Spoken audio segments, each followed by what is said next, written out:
New York Yankees baseball is brought to you by Budweiser, Beechwood Age, for that clean, crisp taste. This Bud's for you. By your Tri-State Toyota dealers, who invite you to come in and test drive a Toyota and ride with the best. By the Whiz, nobody beats the Whiz. By Dodge, for 1988, it's gotta be a Dodge. By 9X Yellow Pages, if it's out there, it's in here. By today's TWA, find out how good we really are. And by New York Telephone, public phone.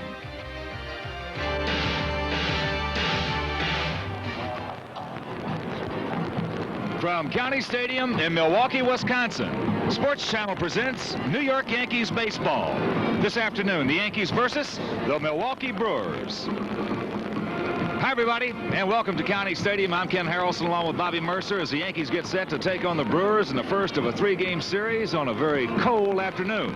Some pregame festivities going on down on the field, as this is Milwaukee's opening day. But, Bobby, the big thing right now, the Yankees at perfect 5-0 mark at Yankee Stadium, going to Toronto, losing the first one, coming back, sweeping the next three.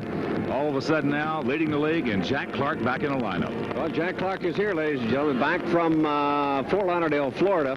And the Yankees are playing great baseball, and now with the addition of Jack Clark, they really haven't missed Jack Clark up until this time, but adding Jack Clark back in the fourth spot, designated here this afternoon. I know one thing, Hawk, he's ready to go, and he's got a nice tan. Well, the tan, sure, but you talked to him about his calf. How's his calf muscle? He said the calf is about 90% healed, and he's done everything in Florida that he expects to do here. He's had a lot of swings down there, so he feels like that his timing will be there, and he's going to run just as fast as he would if it wasn't hurt. All right, Clark back in the lineup. It'll be Tommy John against the right-hander Mike Birkbeck, and we'll be back with more right after this. For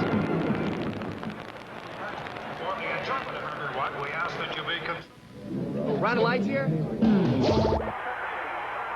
County Stadium in Milwaukee, Wisconsin. The Yankees and the Brewers about ready to get it on in a three-game series this weekend. It is the home opener for the Milwaukee Brewers. They have been on the road since the start of the 1988 season, so they are home at last. They have lost 6 in a row and are not playing very good baseball. Their offense has sputtered so far. The Yankees coming off a big 3 out of 4 win in Toronto. The Yankees are not sputtering in their offense. They are scoring runs, and especially at the first half of the inning. So the Yankees are hot. Take a look at the Yankee lineup right now. First of all, leading off Ricky Henderson, and he will play in left field. Hit in all 9 games for the Yankees so far this year. Batting second, Willie Randolph. Batting third, Don Mattingly. And as we talked about earlier, designated hitter Jack Clark in the lineup for the first time for the Yankees here in '88. So Jack Clark back from Florida and off the disabled list today. Batting fifth, Mike Pagliarulo. Batting sixth, Dave Winfield. Also, Winfield has hit in 9 straight. Batting seventh, Claudell Washington in center field. Batting eighth, Don Slott continues his hot hitting, and he will be doing the catching this afternoon. Batting ninth at shortstop, Bobby Meacham. And on the mound for the New York Yankees, Tommy John. Tommy has only pitched a little over 2 innings so far in 1988, but Tommy John to start this afternoon. For the Milwaukee Brewers, leading off and being the designated hitter this afternoon will be Paul Molitor. And John in center field. Batting third, B.J. Surhoff, and he will be playing third base this afternoon. The Brewers switching their infielders around a bit. They're having some problems with some injuries on the infield, so some switching around going on for the Brewers. Batting in the cleanup spot, Greg Brock at first base. Batting in left field, Rob Deere at fifth spot. Batting sixth, Glenn Braggs in right field. Batting seventh, the catcher Bill Schroeder. Batting eighth, Ernest Riles. Riles will play shortstop this afternoon. Batting ninth and at second base, but normally the shortstop, Dale Swain, though he will be at second base this afternoon. And the youngster on the mound for the Milwaukee Brewers, right-handed pitcher Mike Birkbeck. Birkbeck getting his first start ever against the New York Yankees. And the first start here in 1988, he has not been able to come up with a start so far for the Milwaukee Brewers. He's had a couple of chances. He is the 5th starter in this Milwaukee Brewer rotation. But the couple of times he's been rained out and they've had to move up their rotation. And so this afternoon, Teddy Higuera was scheduled to start. He came up with a bad back. And so right-handed pitcher Mike Birkbeck will be on the mound for the Milwaukee Brewers. Their battery, Schroeder and Birkbeck, and the Yankees battery, Don Slott and Tommy John. Hawks. Well, before we get to the Hawks, we'll take a look at the umpires this afternoon. Behind the plate, Don Dickinger. At first base, Larry McCoy. At second base, Drew Coble. And at third base, Tim McClellan. That's Don Dickinger right there on your screen. He's the home plate umpire. And we are about ready to get underway. As you see, Mike Birkbeck taking his warm-up tosses. And here to tell you about the start of today's ball game is the Hawk Harrelson. Thank you very much, Bobby. And once again, hi, everybody. And so happy you could join us this afternoon. Chilly day here in Wisconsin. Game time temperature about 40 degrees, but that wind chill, I mean, it has knocked it down in the 20s, maybe even in the teens. Capacity crowd expected as the pregame festivities have just concluded. As you look at the young right-hander Mike Birkbeck taking his warm-up tosses. Right now, let's check out the Brewers for you defensively. In the outfield, it'll be Rob Deere in left. The veteran Robin Yount in center. Glenn Braggs in right. Around the horn, Greg Brock at first base. As Bobby mentioned, Dale Swain will be at second. The shortstop this afternoon, Ernest Riles. Over third, a catcher, B.J. Surhoff. Behind the plate, Bill Schroeder. And on the mound, 27-year-old right-hander, 6'2", 185 pounds, out of Easton, Maryland, Mike Birkbeck. Birkbeck with a major league record of 2-5, making his first start, his first appearance ever against the New York Yankees. Career-wise, here at County Stadium, he has a mark of 2-2. But as he continues his warm-up tosses, we mentioned the Yankees coming off that very nice road trip up in that four-game series, I should say, up in Toronto, where they lost the first one 17-9, and then came back in the final three games just to hammer the Blue Jays. So the Yankees on top of the American League East with an 8-1 record, half game in front of the Cleveland Indians. Indians playing very fine baseball under the new skipper, Doc Edwards. They are 8-2. The Boston Red Sox, who yesterday defeated these Milwaukee Brewers 2-0 behind 13 strikeouts from the big hard-throwing Texas right-hander Roger Clemens. They are in third place with a record of 6-3, 2 games back, followed by Detroit, Toronto, Milwaukee with this mark of 2-6, and the Baltimore Orioles, who have yet to win. They are 0-9. And checking out some other clubs around the league, you see the Atlanta Braves on bottom of the National League West, 0-8, and all 8 of those games coming at home, Merce. So the Braves certainly have had a tough go out of it. Well, I don't know if you would ever get a club to say I'm happy to be on the road, but maybe the Atlanta Braves. Chuck Tanner, I saw a quote in the paper this morning. He says, well, maybe we can win on the road. That's the only thing you can say. Yeah, that's the only thing you can say when you haven't won a game at home. 0-8. Here at County Stadium, a symmetrical ballpark, 315 down each line, 362 in the short power alley in left and right, 392 in the deep power alley in left and right, and 402 straightaway center field. You might see the flag flying at half mast out there, and of course that is for Harvey Keene, who is a great player. Came over here as a coach and manager of the Milwaukee Brewers, led them to the World Series back in 1982. Harvey, 7 weeks ago, passing away. Archie was a good man. He will be sorely missed by everybody in baseball, but especially by his hometown Milwaukee people. Birkbeck has finally concluded his warm-up tosses. It'll be Henderson, Randolph, and Mattingly to face the right-hander. Birkbeck is not overpowering. He is a breaking ball pitcher. He has to have good control. He has to keep the ball down. And we'll see how he fares against the Yankees, who have just been ganashing the baseball. They are hitting at .318 as a club. Here's Henderson. Breaking ball. That's a base hit. They just got to eat this one. As Birkbeck slips, makes the throw. And first base umpire Larry McCoy says he did not make an attempt to go to second base. Well, it looked like Henderson may have tripped over the bag. I don't know. He may have had what you call one of those Hawk brain cramps as he was running down to first base. Now, it's a perfect bunt. There's no chance for the pitcher to even make a play. In fact, he shouldn't even have tried to make a play.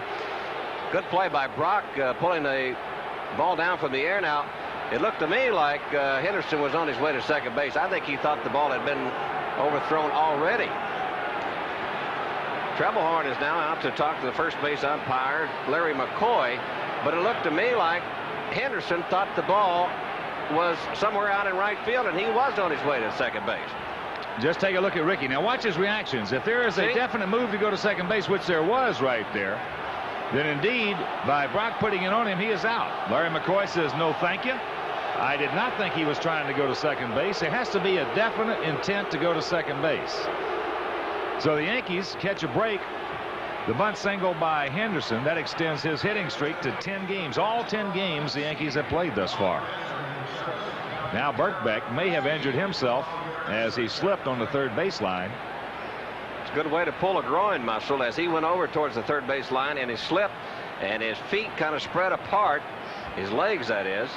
Well, Bobby, you hit it right on the head at first. There's no way in the world, first of all, Birkbeck, for the most part, a rookie. There's no reason in the world he should have even tried to make a play on this ball. He's not going to get him. The only thing he can do is throw it away or make a mistake. There you see the leg come right out from under him. So the Yankees catch a break with Henderson being called safe after he had already beaten it out. And here's Willie Randolph. Willie 0 for 9 against Brewer pitching. Yankees, of course, swept Milwaukee back at the stadium in that 3-game series.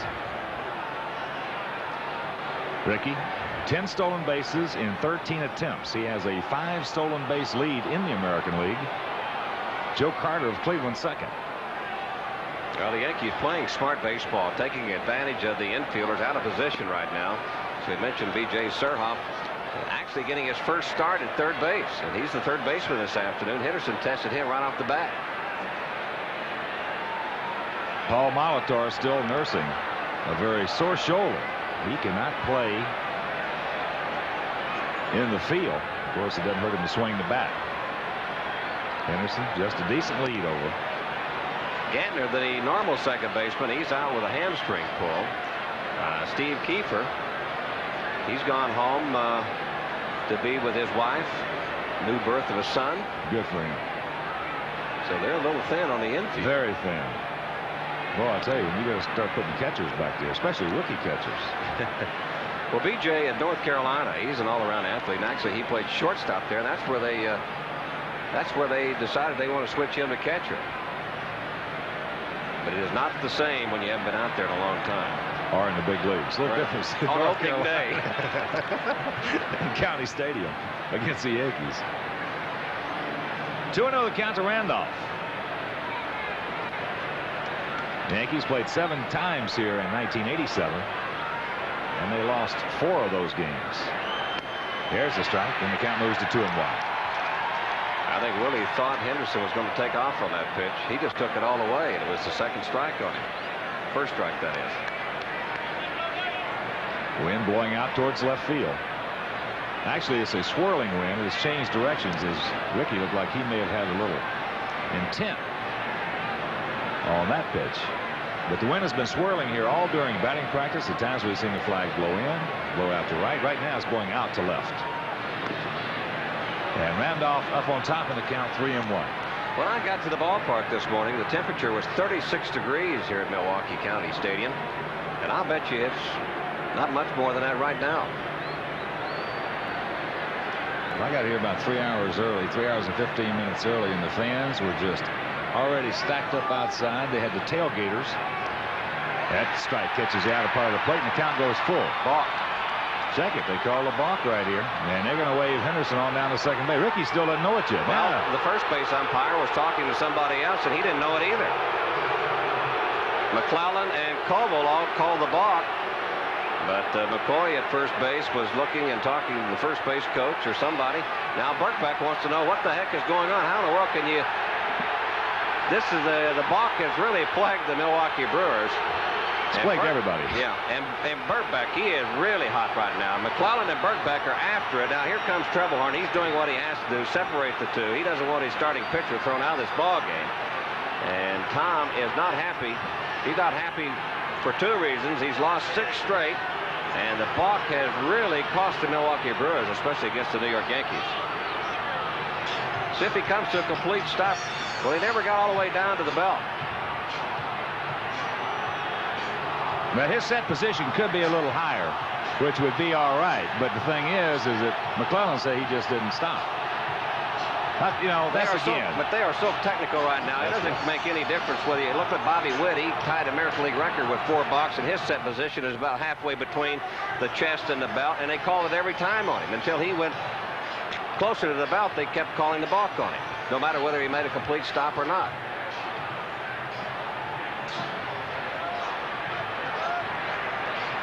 Merce, I think during the first week, I think we expressed our opinions very clearly on that balk rule.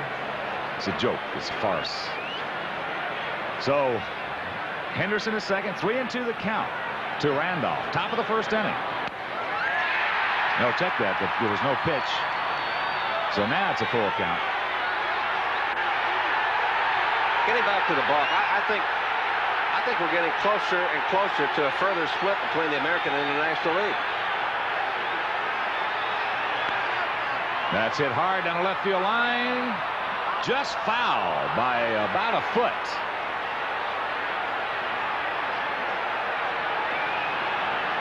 Randolph now looking at the umpire saying, what did he call it? Game of inches. And this ball is just foul by inches. Willie hit it good.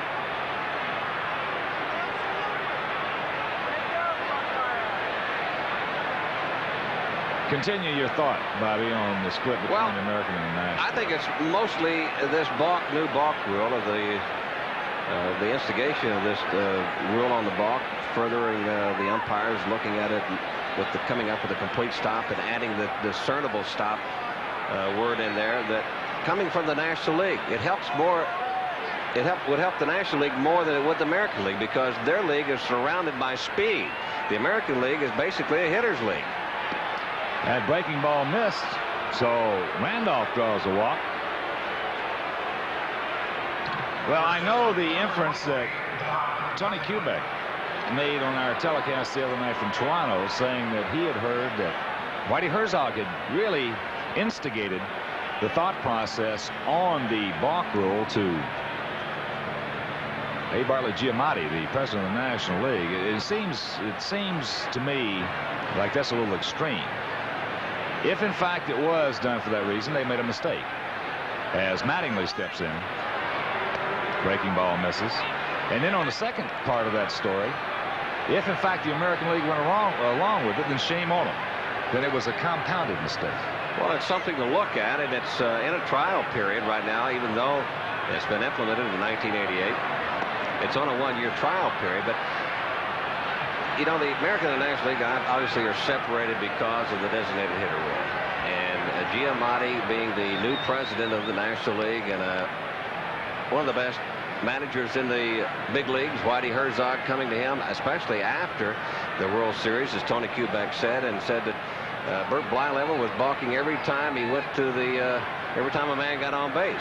Said, look, we can't have that. I just don't see anything good coming from it. 2-0 pitch. As Swain was out of position, now he'll go over to second base. They force Randolph there. Henderson moves into third. So Yankees with runners at the corners, 1 out. What I meant, you know, what I could see coming down the road is the American League slacking up on it, and the National League continuing on with the way that they're doing it right now. Boy, I'd sure hate like the devil to think that was the scenario. Well, look, if they can't get together on the designated hitter rule, what's the difference? No, I'm talking about both leagues agreeing just because Whitey wanted to have Vince Coleman steal a couple hundred bases this year. Here's Jack Clark, his first appearance in the pinstripes. Takes the curveball 11 over, and the count 0-1. Clark last year hit .286, 35 homers, 106 RBIs for the Cardinals. And, of course, he was injured back on March 17th down in Miami when he hit that second-inning home run off Mark Thurman. Now the curveball. And quickly, Clark 0-2. And he hung Jack Clark a breaking ball right there, and it may be just what you're going to see from Clark to start off with. His timing cannot be perfect, even though he's had a lot of swings in Florida in the game and against live pitching. It just cannot be perfect.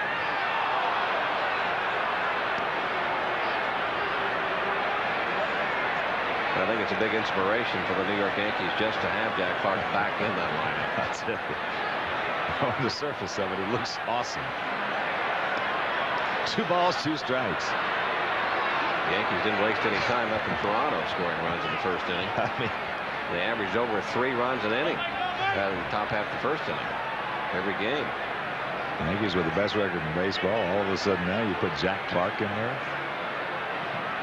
Some of the other writers were saying it's ludicrous. 2-2 pitch. There's a base hit into center field. So Clark in his first at bat in a Yankee uniform knocks in Henderson, and the Yankees lead it 1-0. The Yankees continue to jump out in front of teams in the top half of the first inning on this road trip, scoring 13 total runs in 4 games. The top half of the first inning in Toronto. Now they're out in front 1-0. That's a breaking ball. Clark was right on that, even though he hit it right on the end of the bat. There's Pags. Pags still trying to get untracked. Against Brewer pitching in that 3-game series was 1 for 9. Had a homer and 2 RBIs. That home run coming off the southpaw Juan Nieves. And as Bobby mentioned earlier, the Yankees catching a big break. Teddy Higuera was scheduled to start in this home opener, but he has a very stiff lower back. So it is doubtful to whereas Higuera will face the Yankees in this series at all. Well, I think, Hawk, they said, didn't they, that if Higuera is better tomorrow, that he possibly could start tomorrow's ball game. Well, just listening to Teddy talk, he seemed to indicate that that back was getting worse, not better. So they have listed UN undecided as the starter for tomorrow. There's a curveball in and over, and the count moves to 1-2. It'll be Roden against old UN tomorrow, and then the finale on Sunday, Candelaria against Chris Bosio. Outfield straight away.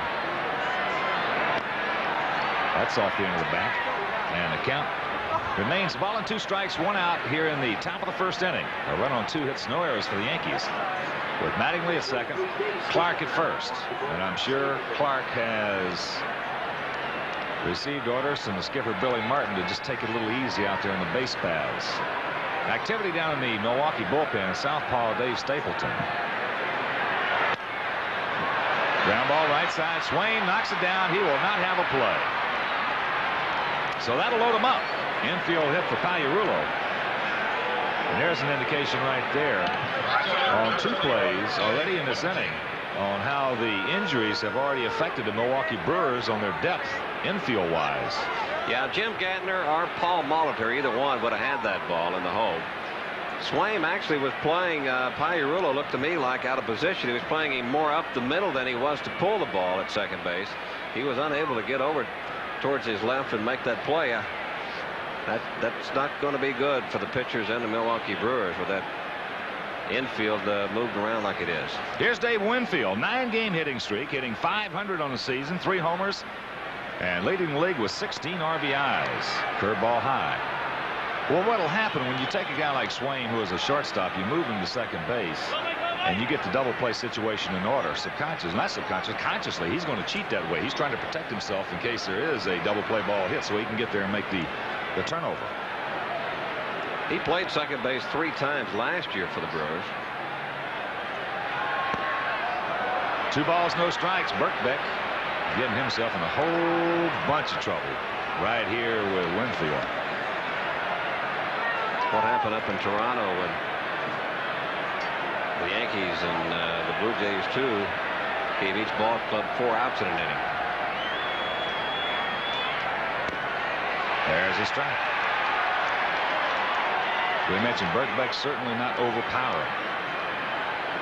He is a finesse type pitcher, a little bit out of the Boddicker mold. He has to spot the curveball, as most guys will have to spot the fastball or the sinker. Birkbeck has to spot the curveball to set his fastball up. That breaking ball inside, and the count 3-1 with Claudell Washington on deck. He's got him in. He got himself in some kind of hole right here with the bases loaded. 3-1 pitch about to come on its way to Dave Winfield.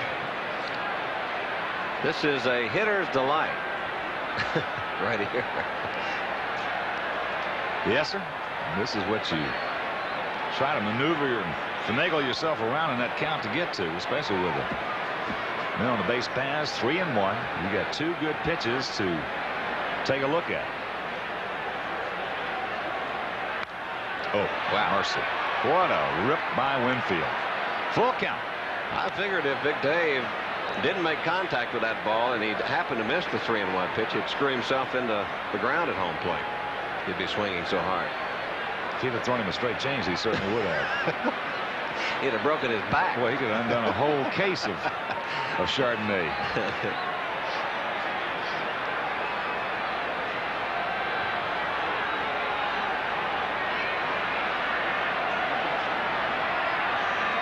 That's ball 4. Breaking ball misses low.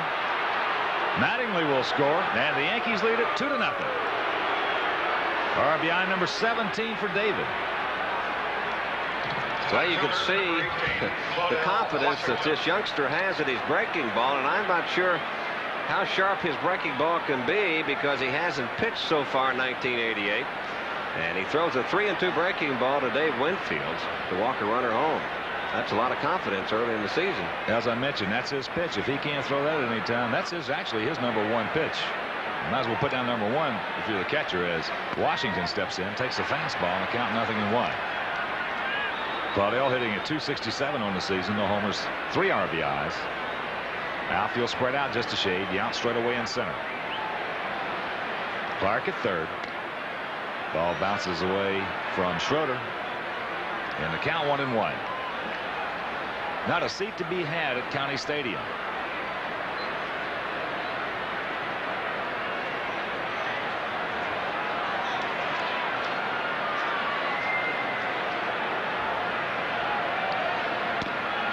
Just misses the outside corner. Beck wanted it. Home plate umpire Don Dinkinger said no, and the count 2-1. And when you've been wild and you've thrown a lot of pitches, anything close, you're not going to get. So Claudel in a good spot. He's got a couple he got to look at. There's a shot base hit. Here comes Clark. Pags had to hold momentarily, so he will stop at third. And the Yankees lead it 3-0. Well, that's nothing new to the Yankees here in the last 4 games. So make that 16 runs in the top half of the first inning in the last 4 games that the Yankees have scored. Claudel going with that pitch and knocking it right by third baseman Surhoff. You're going to win a whole bunch of games and score that many runs in the top half of a first inning. Well, it makes it just a shade easier on your pitcher. Amen. As Don Slott steps in. Slott was 6 for 7 against Milwaukee pitching in that 3-game set at the stadium on the season, hitting at .500, and he's knocked in 7 runs. That curveball taken for a strike. 0-1 to count. Pags at third, Winfield at second, Washington at first. That curveball low, and the county must have, now they call a balk, and here comes Pags. Yankees lead it 4-0.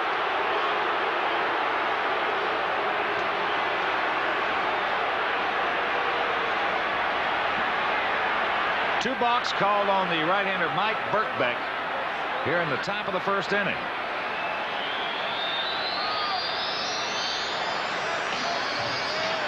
Well, the youngster excited, getting his first start in 1988 before a capacity crowd here on a home opener. Treble horn out talking to Birkbeck. And a lot of times old habits are hard to break.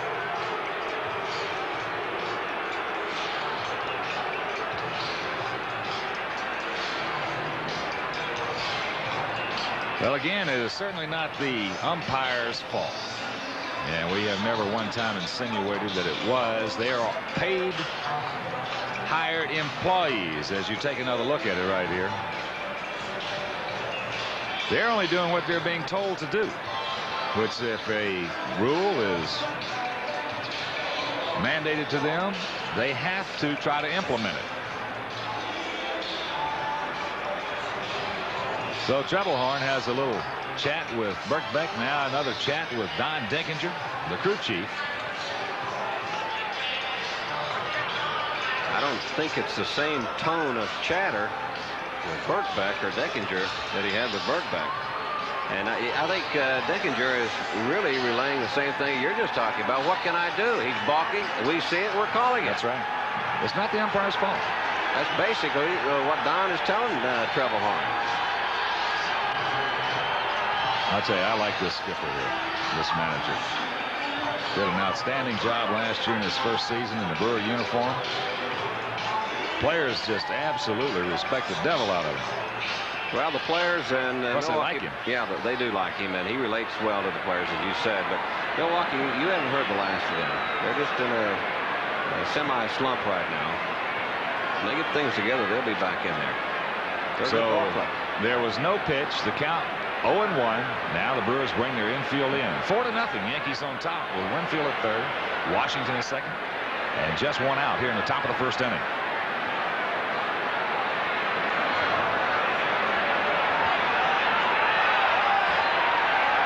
Bergbeck making sure on that one. That's what you're going to have later on. You're going to get some veteran pitchers out there who have been around a long time and are not afraid to show up somebody. They're just going to stand out there and hold that ball for a minute or two. Well, they're going to make a farce out of the game. Also, Winfield at third base, he's running up and down the line. He's bothering the youngster. That fastball misses. Like Bert Blyleven's already said he's going to do it. And if the Dutchman said he'll do it, he'll do it. I think there'll be a lot of them do it. Have a balk call in a situation, and all of a sudden all he'll do is just stand there. And the umpire cannot force him to pitch.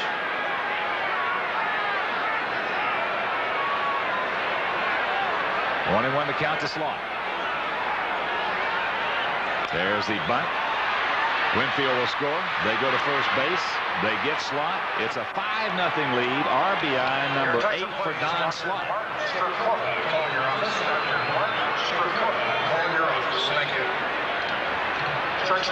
Perfect pitcher to use the suicide squeeze on. The breaking ball. And that's just what Slot gets, is the breaking ball. He's right on top of it. Now, Don Slot, as Billy Martin well knows, is a good bunter. Even though he's a catcher, you don't find a lot of catchers that become good bunters, but Slot is. Bobby Meacham takes the ball. 9th man to hit.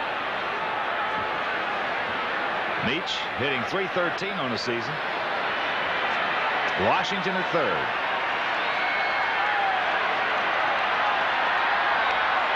There's a strike and a count 1-1. 5 runs on 4 hits, no errors. For the Yankees, obviously they have yet to put the leather on and have a 5 spot on the board. That's high in the center field, playable. Robin Yount's there. Drifting back as that wind has got it. At the edge of the track, calls it in. They'll retire the side. But the Yankees do some big damage here off rookie Mike Birkbeck, coming up with the 5 runs on 4 hits. No Milwaukee errors, 1 man left. And after a half inning of play, it's the Yanks 5, the Brewers coming up. If the Tigers. Bottom of the first inning. Yankees on top 5-0. Now let's check out the Bronx Bombers for you defensively. In the outfield, it'll be Henderson in left, Claudell Washington in center, Dave Winfield in right. Around the horn, Don Mattingly will be the first baseman. Willie Randolph at second. Bobby Meacham, who seems to have settled in now as the Yankee shortstop. It'll be Mike Pagliaro at third, and a battery of Don Slot and Tommy John.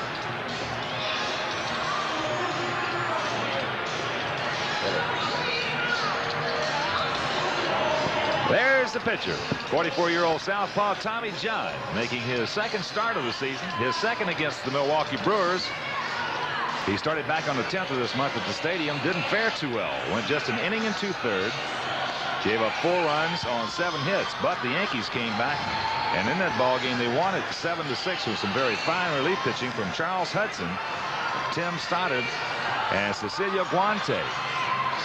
So Tommy John, who has had good success against Milwaukee in the past. Last year he was 1-1, and he has a lifetime mark of 15-8.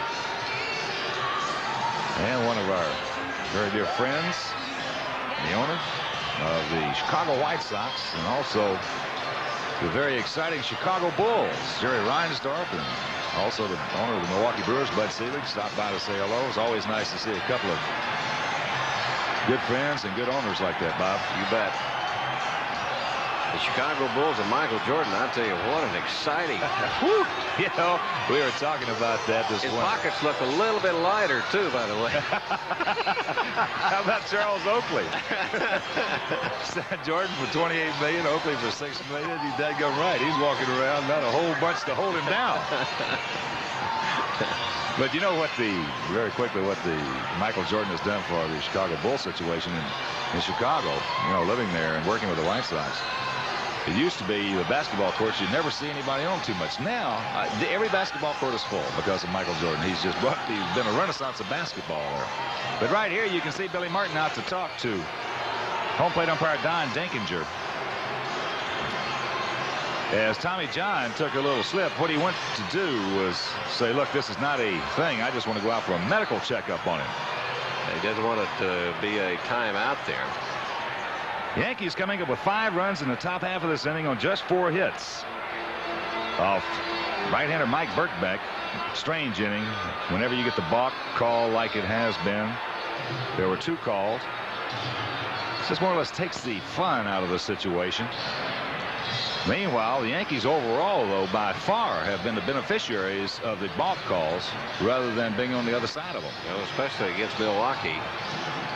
The Yankees, it depends on how you look at that, which side that you're especially, but the Yankees are certainly not happy about the new balk rule, along with everybody else we've mentioned so many times. But now the Yankees have scored 18 runs, top half of the first inning in the last 5 games. Man, oh man. And Jack Clark just coming back into the lineup in case you just joined in. Clark single in the top half of this inning to knock in Ricky Henderson. So Clark in this already potent Yankee offense. TJ has concluded his warm-up tosses. It'll be Molitor, and B.J. Surhoff. Paul hitting a .345. He is hitting 6 of the 8 Milwaukee games. Brewers on that 6-game losing streak. TJ throws a curveball, catches the outside corner, and the count 0-1.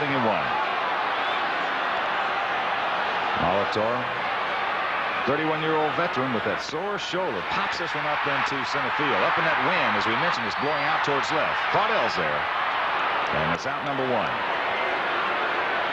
Tommy, uncharacteristically, take a look at Charlie Hudson now warming up in the Yankee bullpen. Tommy John, as we mentioned, fell down during his warm-up tosses. He may be hurt, and Billy wants to make sure he's got somebody warmed up in case Tommy has to leave the ball game. Well, TJ may also have told Billy, look, he's a veteran, the 44-year-old veteran. Look, it feels all right. Let me try it, but you better get somebody up just in case. Here's Robin Yount. Takes that curveball low. But again, Tommy with 277 career victories. All he needs is 23 more. You'd have to take a crane to get him out of there with a 5-run lead. That sinker low and the count 2-0. Yeah, I was going to say earlier, very uncharacteristic probably of Tommy and his style of pitching today. He will want to try to throw the ball over, whereas he normally wouldn't throw you a strike unless he just had to. And then it was very doubtful he'd throw you one. But since he's ahead 5-0 and he hasn't been out on the mound except for a little over 2 innings of play here in 1988, he'll be just trying to get the ball over. The 2-1 pitch to Robin. Outfield spread out for him. As we mentioned, Henderson in left, Washington in center, Winfield in right.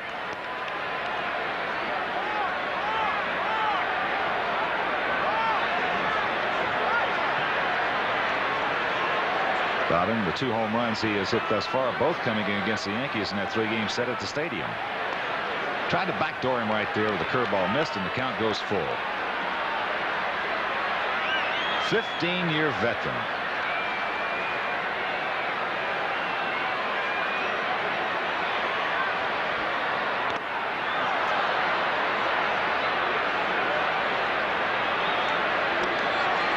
Boy, it's a good town, Milwaukee. Good, solid baseball town. They have done an excellent job with this organization in bringing baseball back.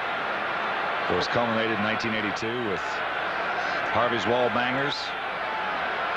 What do you think, National League or American? More of an American League town, or just basically all around? Just a baseball town. Just a good sports town.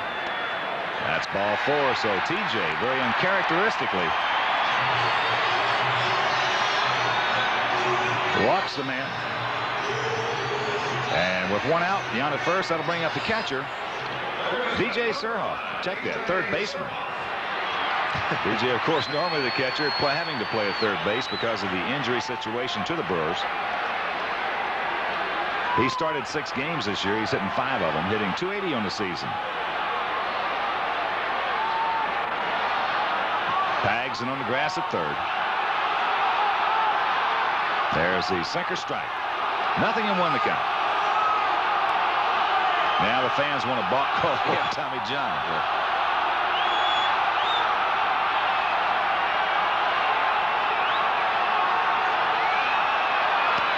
That's low and away. You can see how deliberate Tommy John is now when he comes to that complete stop on the mound. Watch Tommy come and hold it there for a couple of seconds. Outfield spread out for Suroff as that pitch missed the corner. Tommy wanted it, and the count moves to 2-1. Asking Dinkinger where it was, and Dinkinger's not even looking at it.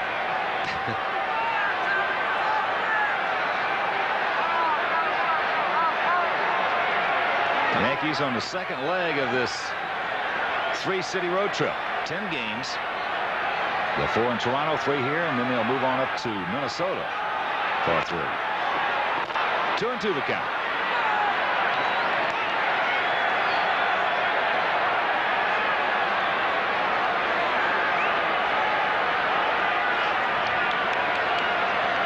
Tommy taking a lot of time out there. And indeed, he may have pulled a little something in his leg. Yeah, just a short lead at first. That's hit hard into center field. Washington goes back, has room at the track, hauls it in, and that's out number 2. Your attention, please. You can already find out that Tommy is just trying to get the ball over the plate because the only 2 outs in this inning have been outs into center field. Normally, when Tommy John is on, he's got that sinker working and puts the infielder to work.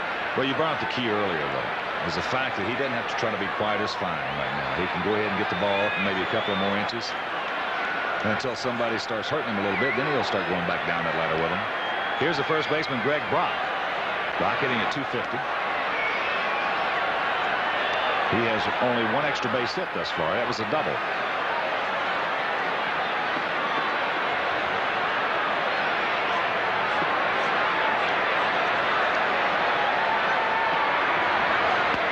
On the outside corner, a beauty, and the count evens at 1. Yeah, that 5-run lead will definitely widen the plate out for you.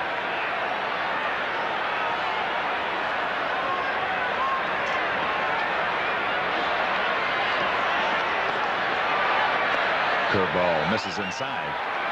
You know, we talked about the 2 balks in the top half of this inning, Bobby, but actually the 2 plays that really helped set it up too are the 2 ground balls to swing in second. Yeah, we mentioned that give these guys 4 and 5 outs an inning, they're going to put the hurt on you. Right side, 2-hopper Randolph. Over to Mattingly, and that'll do it. Nothing across for the Brewers. There were no hits, no Yankee errors, a man left after 1. It's the Yankees on top, 5-0.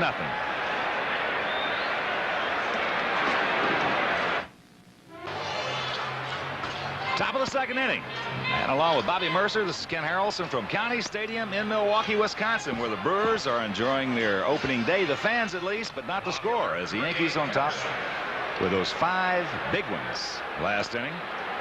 They batted around, and here's Ricky Henderson. Ricky with that beautiful bunt single to start things off, extending his hitting streak to 10 games. Takes a strike.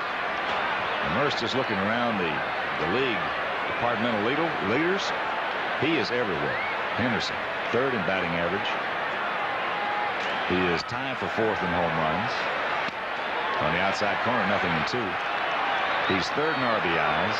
He's leading the league in runs scored. He's leading the league in hits. He's leading the league in total bases, stolen bases. He's tied for 2nd in doubles. He's tied for 1st in hitting streak.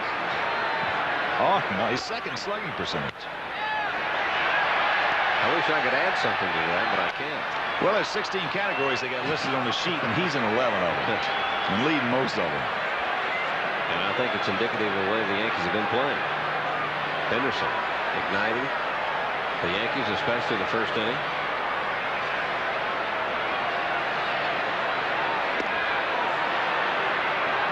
Ball and 2 strikes to Ricky. He is now 7 for 11 this year against Milwaukee pitching. That's cued off the end of the bat. Swing. 1 gone.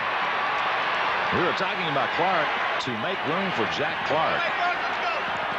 The Yankees option Jay Buhner back to Columbus, which in essence was certainly the best thing they could do. That young man needs to be swinging the bat. He did not get to the plate at all through the first 9 games of the year, as Willie takes the pitch outside and the count 1-0. Drew a walk back in the first. Also, Randy Bellotti, who had joined the club in Toronto, was sent back.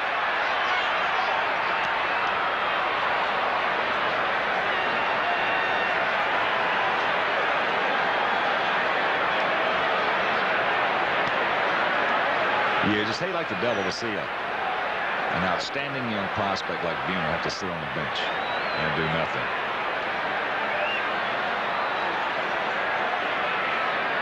That curveball low and a count 2-1.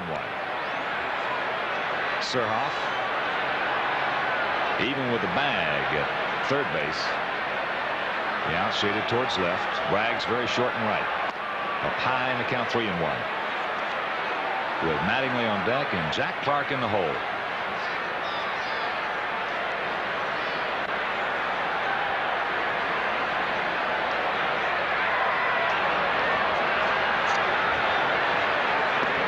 That's ball 4. So far the second time Randolph draws the walk. Third one issued by Birkbeck. First baseman, Don Mattingly. Now here comes Donnie. Get into a force play. He is 1 for 10 this year against Brewer pitching. As we mentioned earlier, this has been a club that he has had a tough go over his career.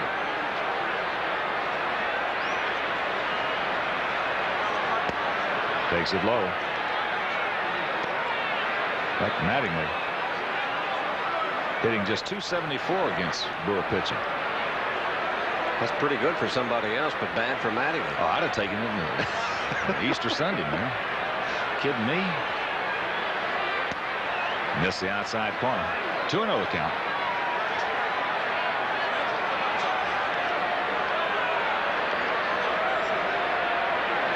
Outfield straight away, spread out. 5-0 Yankees on top. There's a balk call. Boy, what a position you're going to put. What 2 different sides, the adversarial position you're going to have between the umpires and the players before this thing is over, unless they get it straightened out. Well, it's just ruined this kid right now. He's lost all of his concentration. He can't hardly get the ball over the plate. Brewers have activity in their bullpen once again. And one thing about umpires, as you well know, Merce, they've got memories like an elephant. So there was no pitch. The count remains 2-0.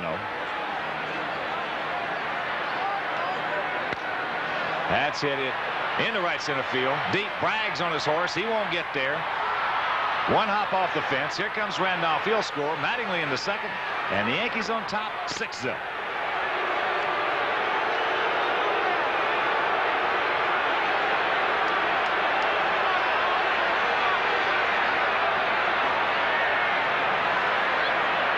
That's probably going to be all for the youngster Mike Birkbeck. Treble horn on his way to the mound now. Well, you can just see the youngster. He was, after that balk, he held the ball and held his hands at his waist for about 2 seconds and then threw one right down the middle, and Mattingly hit one off the right field wall.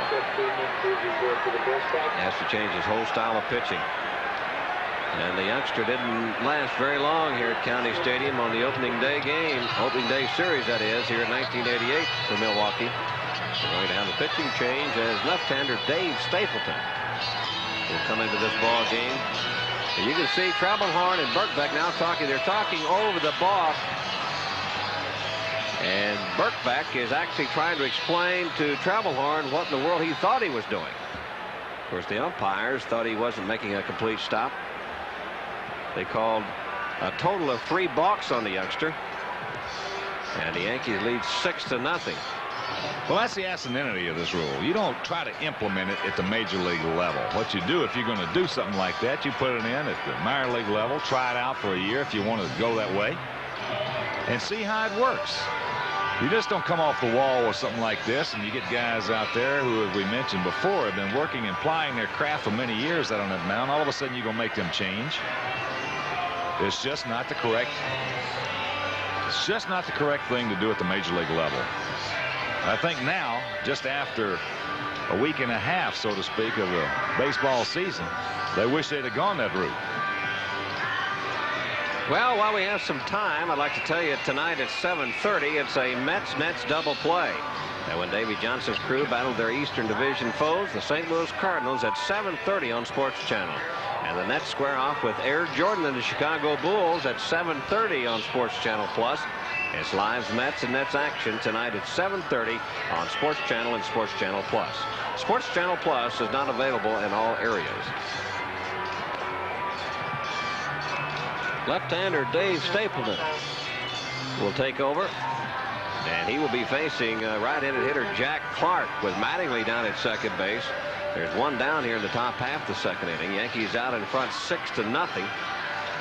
Stapleton, basically a fastball sinker type pitcher with a curveball and a screwball.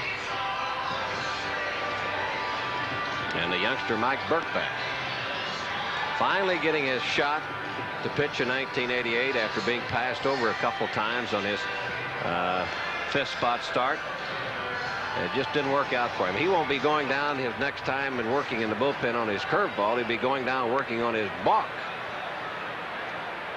Balk ball. The balk ball. So Stapleton has concluded his warm-up tosses, and here's Jack Clark. Had a first-inning single in his first at-bat in a Yankee uniform. Also knocked in a run and has scored a run. 6-0. New York leads Milwaukee. First of a 3-game set. Stapleton, 26 years old, out of Miami, Arizona. Outfield deep, swung around to the left. That's hit off the end of the bat into center field. Robin Yount right there. As now Mattingly tags. He will move on into third base, and that's out number 2.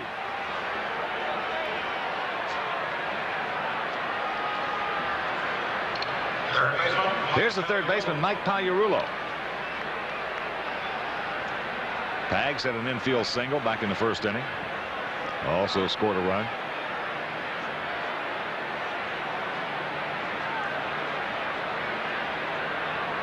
Stapleton last year was 1-0 against the Yankees.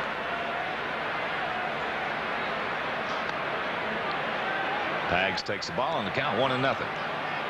Pags has had his trouble against left-handed pitching.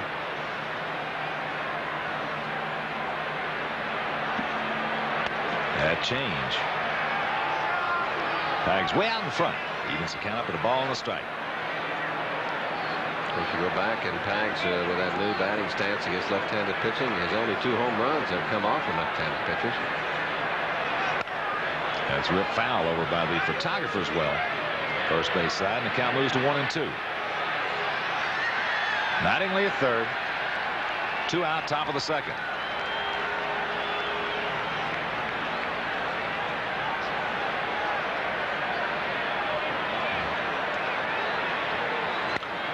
Ground ball, right side, swing. That'll do it. Pags grounds out, but the Yankees put another one on the board. A run on just 1 hit.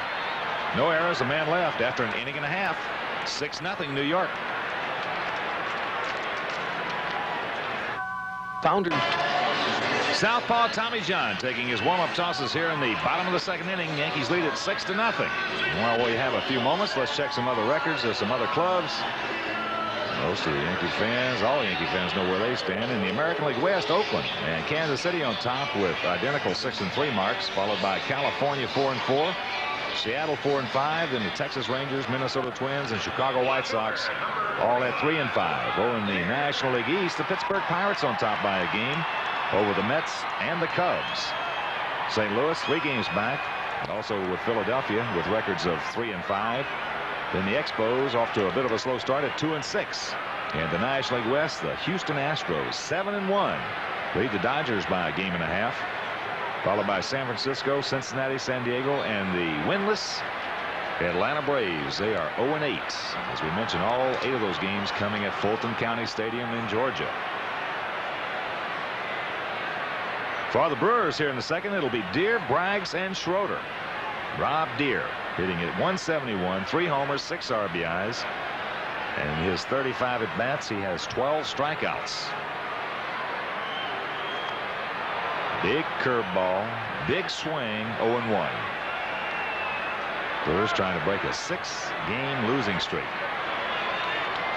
And without question, the Brewers and the Minnesota Twins last year were the 2 streakiest clubs in the American League. That's high and deep in the left center field. Claudel back at the edge of the track, now on the track, makes the catch, out number 1. Deere just missed that breaking ball. Deere, a 6'3", 230-pounder, and he has. He's stronger than that.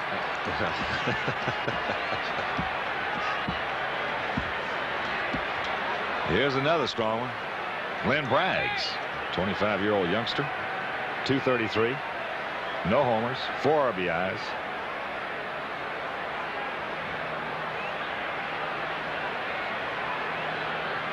Pags, I don't know where he's doing down there. He's even with a bag at third. Bags will tear him off that. Now he backs up a couple of steps. That sinker outside. Banks has always told the infield coach that he likes to play even with the bag. And if you want me to back up, you just holler at me. I'll back up. But I like to play even with the bag or just around that area on everybody. Well, you know, that's really not unusual. And one of the reasons being is because of the fact you're going to catch it off the grass. And if you back up, especially when there's been a lot of activity out there before the grounds crew comes out and cleans it in the 5th inning, you know, you're liable to get a bit of a bad hop. But a lot of infielders like to take the ball off the grass. That's it deep to left field. Ricky going back, looks up, put it on the board. Home run for Braggs, and it's a 6-1 Yankee lead.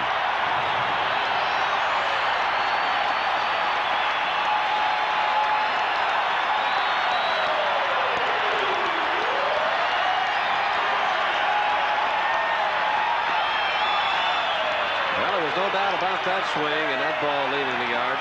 Tommy John just trying to get the ball over. He's looking for some momentum, some timing. He doesn't want to walk people. He has a 6-1 lead now. Up in the strike zone. Only 1 ground ball thrown by Tommy John here in the first, 6 batters.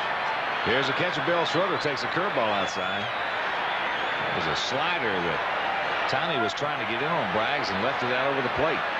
He just ripped it out of here. That sinker catches the outside corner, and the count 1-1 to Schroeder. Bill's just 1 for 8 on the season.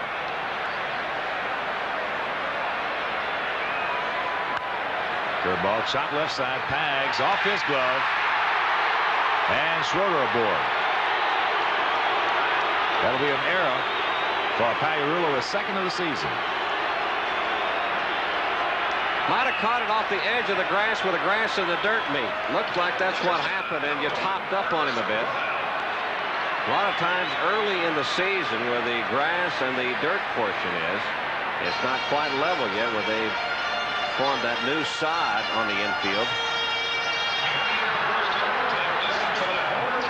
I was watching him take infield practice, and the Packers play some football games here during the winter. And always when you come into, as we've talked about earlier, a new stadium first part of the year on natural grass, it's a little more grainy, so to speak. And that ball is doing some funny things in infield practice as well, as Ernest Riles takes a strike. Although that play right there had nothing to do with that. He should have had that ball. But I'm talking primarily in the outfield. It was really jumping around and taking some bad hops on the outfielders.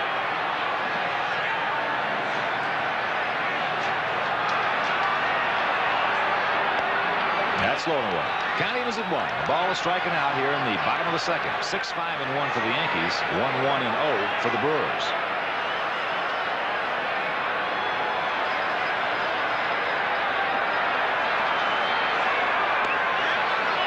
To the low, and the count 2-1. Tommy wanted it.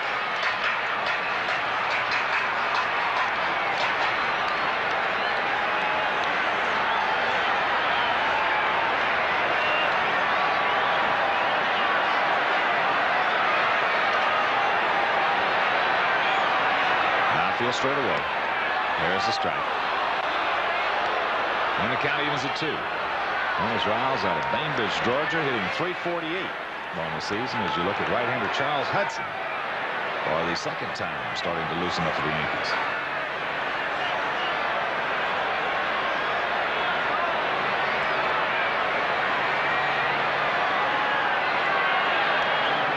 Full count.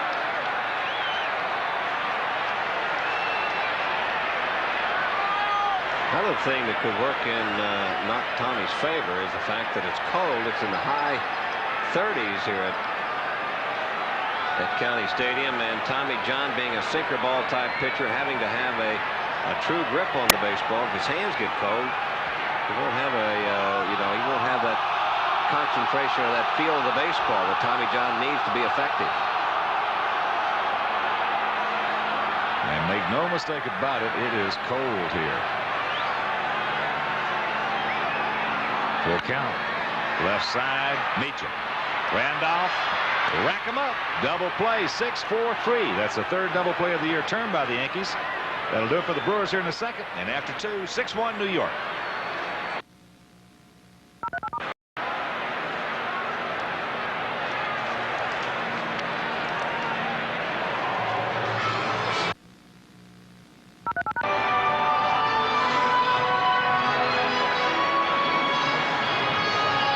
We may not make it to Chicago.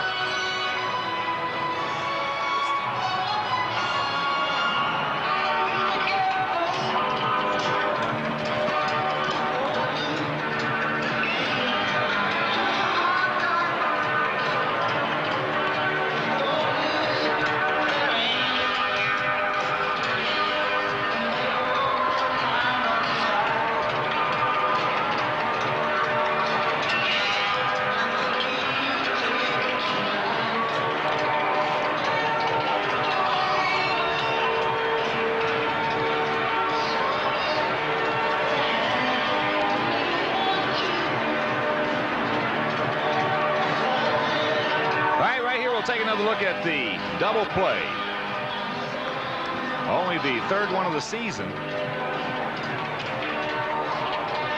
Routine. Once Willie Randolph gets it in his hands, he can turn it just about as well as anybody, Bobby. Willie is the best that I have seen at second base on double play. All you have to do is just get the ball to Willie and let him do the rest of it. Bobby's got a nice big hop on that infield. Bobby, the Brewer infield is a little bit shaky out there. The dirt portion gets cloddy. It's not level, and you'll hear a lot of infielders complain about that infield, especially the dirt portion. It's the top of the third inning. Yankees lead at 6-1. Coming up with 5 runs in the first, 1 in the second, and the lone Milwaukee tally. Last inning, Glenn Bragg's first homer of the season. For the Yankees here in the third, it'll be Winfield, Washington, and Slott.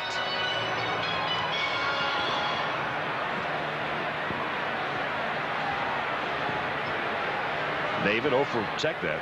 He walked back in the first inning with the bases loaded. Got an RBI, and that it was number 17 on the season as the first pitch from the southpaw Dave Stapleton misses in the count 1-0. Winfield at 9-game hitting streak. He and Ricky were tied along with Carney Lansford of Oakland, only 3 players in the league to have hit in 9 games. Now Ricky, with that bunt single in the first, has his extended to 10. So Winfield right there takes a strike. He didn't like it. And the count 2-1. Mike Birkbeck, the right-handed starter for the Brewers, going an inning in the third, 6 runs earned on 5 hits, 3 walks, no strikeouts, and 3 balks. 3-1 to count.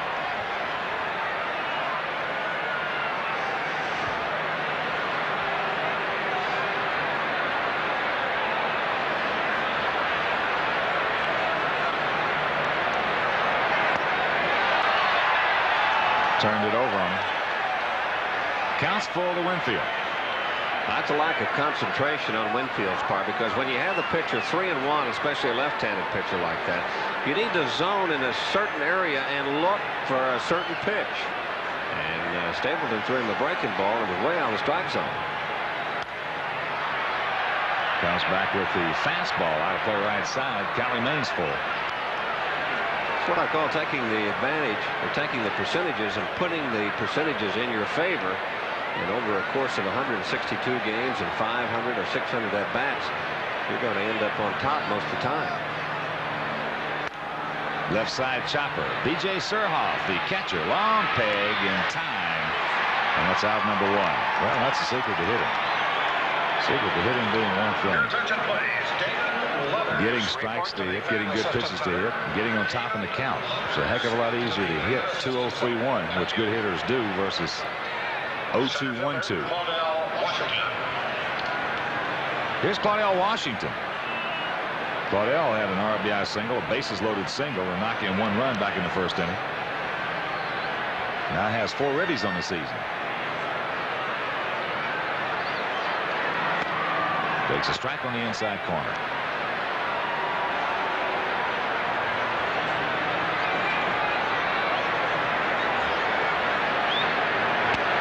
Check swing. He does hold up. And the count 1-1. Don Dinkinger behind the plate. Larry McCoy at first. Drew Coble at second. And Big Tim McClellan over at third. The men in blue for this afternoon's home opener here at County Stadium in Milwaukee. And now the count, a ball and 2 strikes to Washington. What the hitters have got to watch out for against David Stapleton is swinging at his motion, especially from the left side. Gives you a lot of motion, and it takes a while for the ball to get there. Yeah, he is not going to overpower you. 2-2 to count. That's the kind you want to when you want to get the guy wire, you know, and just kind of plant and put it on the back foot so you'll stay in there. Got him. First strikeout for Stapleton. First strikeout for Brewer pitching this afternoon. And with 2 gone, that'll bring up the catcher, Don Slaught. Lay down a perfect squeeze bunt in the first inning. Picked up his 8th RBI. That knocked in Winfield.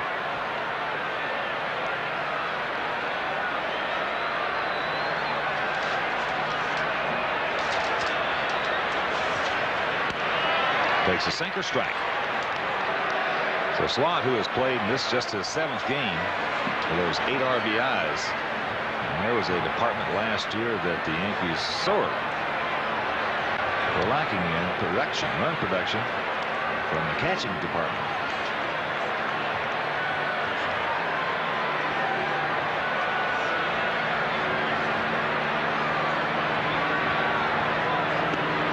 Two balls and a strike. In case somebody did not hear about it or read it in the newspapers, and Yankee receiver Rick Cerone has signed with the Boston Red Sox.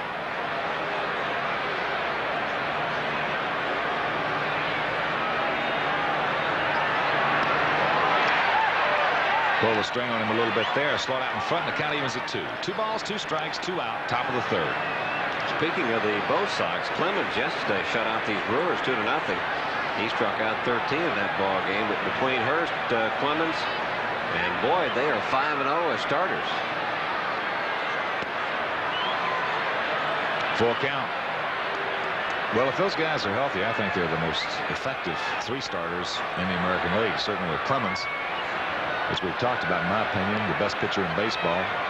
And I'm not so sure in all my years in baseball, Roger Clemens might not be the best. If he continues to go, he might be the best pitcher I've ever seen, period. That's ball 4 to Slaught. That's saying a lot, obviously, but I know that having Lee Smith now in the Red Sox bullpen, that certainly helps those starters when they go out on the mound. It's been a while since they've had a quality stopper in the Red Sox bullpen. Of course, against the youngsters now, and those Burks, they got a good ball club. I think they're going to be in it. I tell you one thing, as Bobby Meacham steps in, Meach 0 for 1. Talking to some people prior to the game, I think Toronto is going to have some problems. I think they have a couple of unsettled situations there. I think they have a whole bunch of rookies on that ball club. As a balk is called, Stapleton wants to know what he did. Second base umpire Coble says you didn't have both feet on the ground, son. Fourth balk of the ball game against Brewer hurling.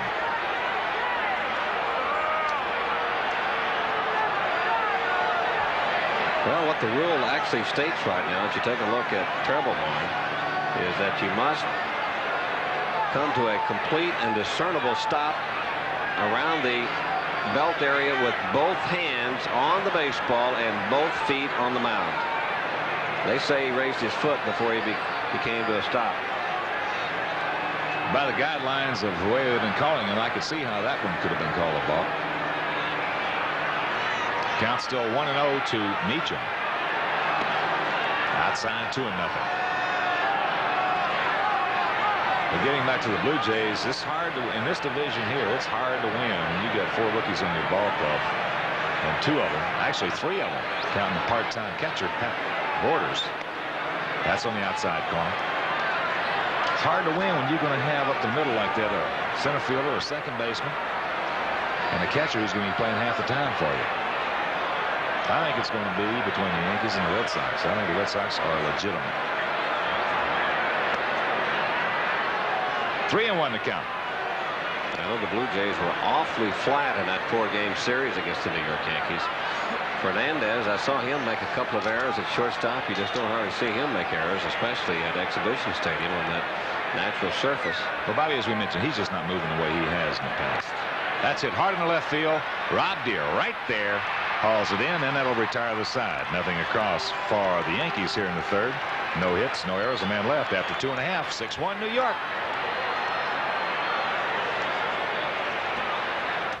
You want to take a look at the Wiz scoreboard. First of all, in the American League, Texas and Boston all tied up in the bottom of the 9th inning, 2 apiece at Fenway. Kansas City had Detroit postponed because of rain. And the National League Cubbies out in front of Pittsburgh 3-0 in the 4th inning. And back in the American League, Minnesota's at Toronto tonight. Also Cleveland at Baltimore. Cleveland looking to continue with Baltimore. Baltimore looking to try to win their first ball game of 1988 under the new direction of Frank Robinson, who took over as manager for the Orioles. California is at Seattle, and the Chicago White Sox are out on the West Coast against Oakland. Well, we talked about the American League, Hawk. What about the American League East? What about the West? How do you feel about that? I like Oakland. I like Oakland and Kansas City. I think it's going to be a 2-horse race over there, as we started down in spring training. I just feel like that Oakland should win. I felt like Oakland should have won it last year. I felt like they had the best talent in that division. And they have done nothing but help themselves over the winter with some trades. Obviously, the areas that they're going to be suspect in will be a defense, especially in the outfield. But I'm a son of a gun. You know, today's market, you just can't have everything. If they had good defense in the outfield, they just liable to blow everybody away. As Dale Swain rips one. Look at the play by Bobby Meacham. He knocks it down, and he won't be able to get it over. That ball was scalded by Dale Swain. That'll be a base hit as he leads off the bottom of the third. Bobby does a good job just to knock the ball down, and if he hadn't stumbled right there, he would have picked the ball up and thrown Swain out at first base. Yankees on top 6-1. As the top of the order for the Brewers, Paul Molitor steps in. He went out to Washington, his first trip up.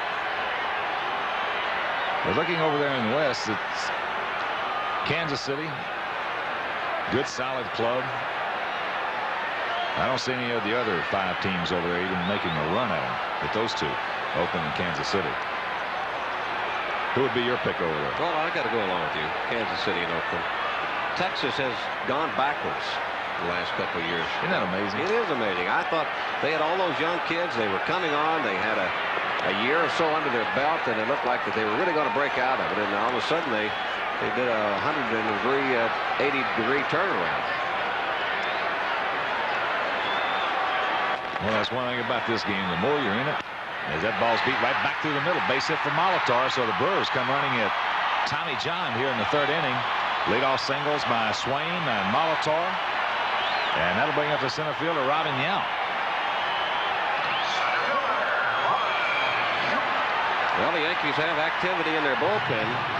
again for the third time. It looks like left-hander Lee Guterman. The 2 times prior to this, there's Guterman right there. Charlie Hudson had been up. Now we're going to have some balloons across the field as they take off. Here's Yount. Was the first Milwaukee base runner, drew a walk in the first inning. The only one that TJ has issued thus far. As Pags once again, even with the line at third. Hard hit, Meacham. Nice play. You can rack this one up. 6-4 to 3 double play. Second run turned by the Yankees in this game. Nice play by Bobby Meacham.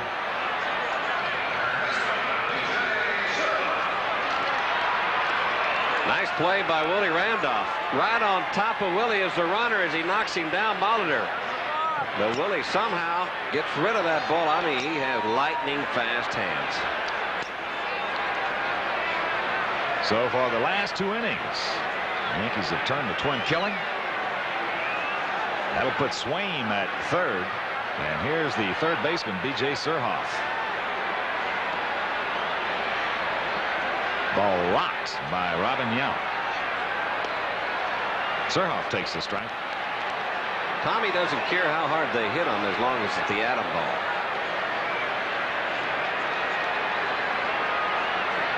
Outfield spread out straight away. That curveball way outside and the count 1-1.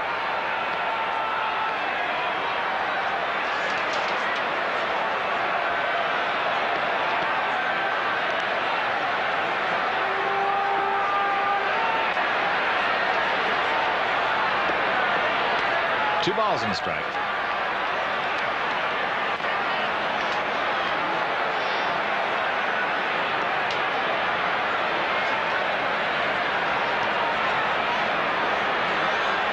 Billy Martin, Hawk. Yeah, he wants to check on him.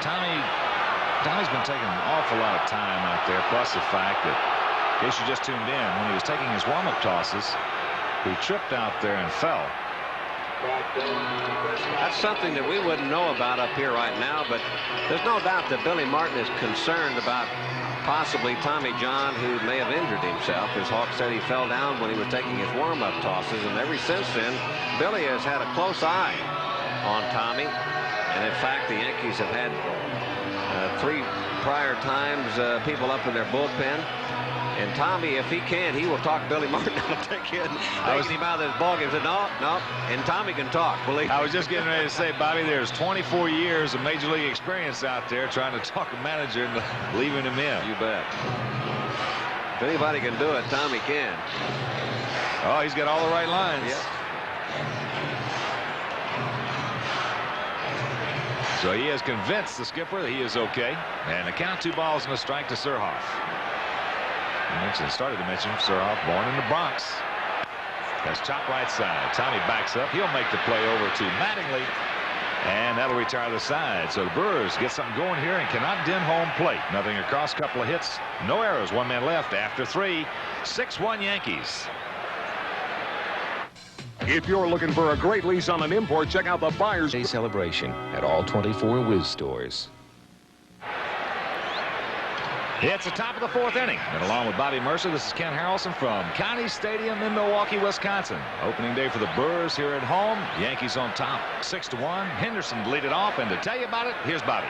All right, Hawk. Henderson 1 for 2 and facing a new pitcher in this ball game, left-hander Dave Stapleton, who came in back in the top half of the 2nd inning to face Jack Clark.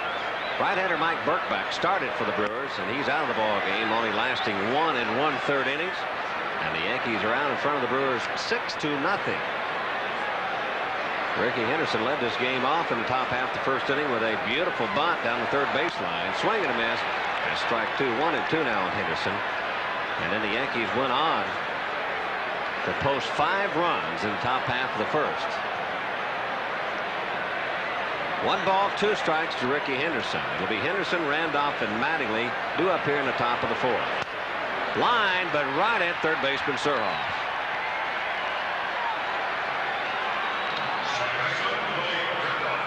That'll bring up Willie Randolph. Willie has been to the plate 2 times, and he's been walked both times. He's also scored a run as he was balked around. Swings at the first pitch, lines it out into right center field. Gets away from Braggs and over is Yount to pick it up. Willie will have a stand-up double. Braggs looked like he played that ball. He was cutting across. The ball was hit a little bit harder than he had anticipated. It got away from him, and Yount had to pick it up and deliver it back into the infield. That'll be the first hit given up by the left-hander Stapleton since coming into this ball game. It's the Yankees' 6th hit, and chalk up a double for Willie Randolph. That'll bring up Don Mattingly. Mattingly 1 for 2. He has an RBI. Picked up his 6th RBI back in the 2nd inning. First pitch is a fastball on the outside corner for a call strike.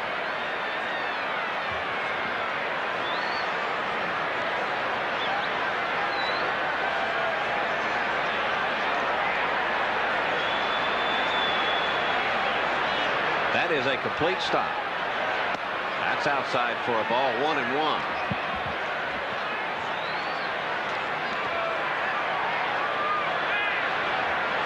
We've already had 1, 2, 3, 4 balks called in this game. 3 against Birkbeck and 1 against Stapleton.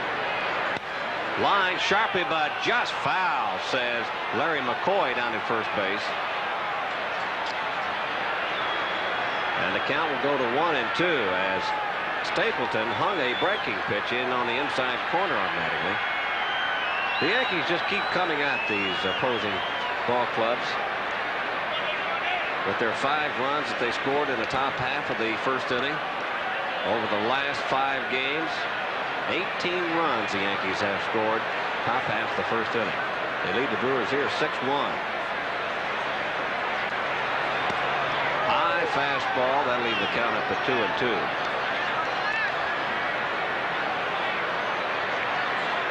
Stapleton, not an overpowering pitcher. Fastball, curveball, screwball. Basically, his fastball is a sinker type. And that was fouled back and out of play. Count remains at 2-2.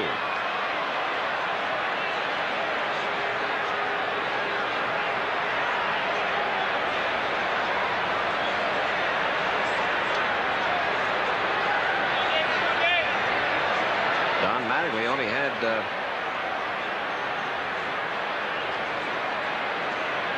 few hits against Milwaukee as he got off to a slow start. Swings and misses at a bad pitch down low on that sinker.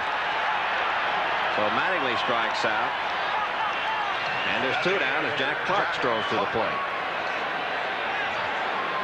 Sinker that goes down, and Mattingly looked like he was on it, but is a little bit too low as the ball really takes a big bite down as Mattingly was making a swing.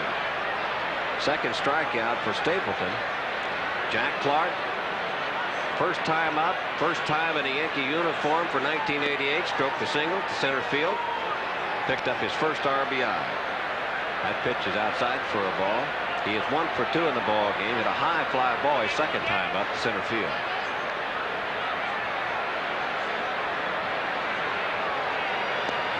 That's outside, 2-0 now. Clark may not see a whole lot from Stapleton with Mike Pagliarulo, the left-handed batter, on deck. First base is open. Randolph is down at second base. And the count is 2-0.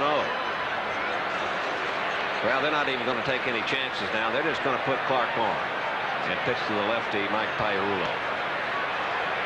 So Clark will get an intentional walk. And it probably will not be the last intentional walk that Clark sees in 1988.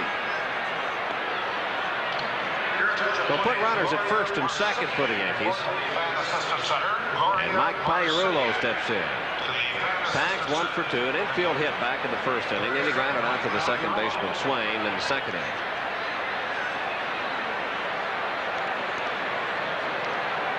Tags has been struggling a bit. Coming into this ball game batting only .167. Average will go up a bit with being 1 for 2 so far. Breaking ball on the outside corner, strike 1.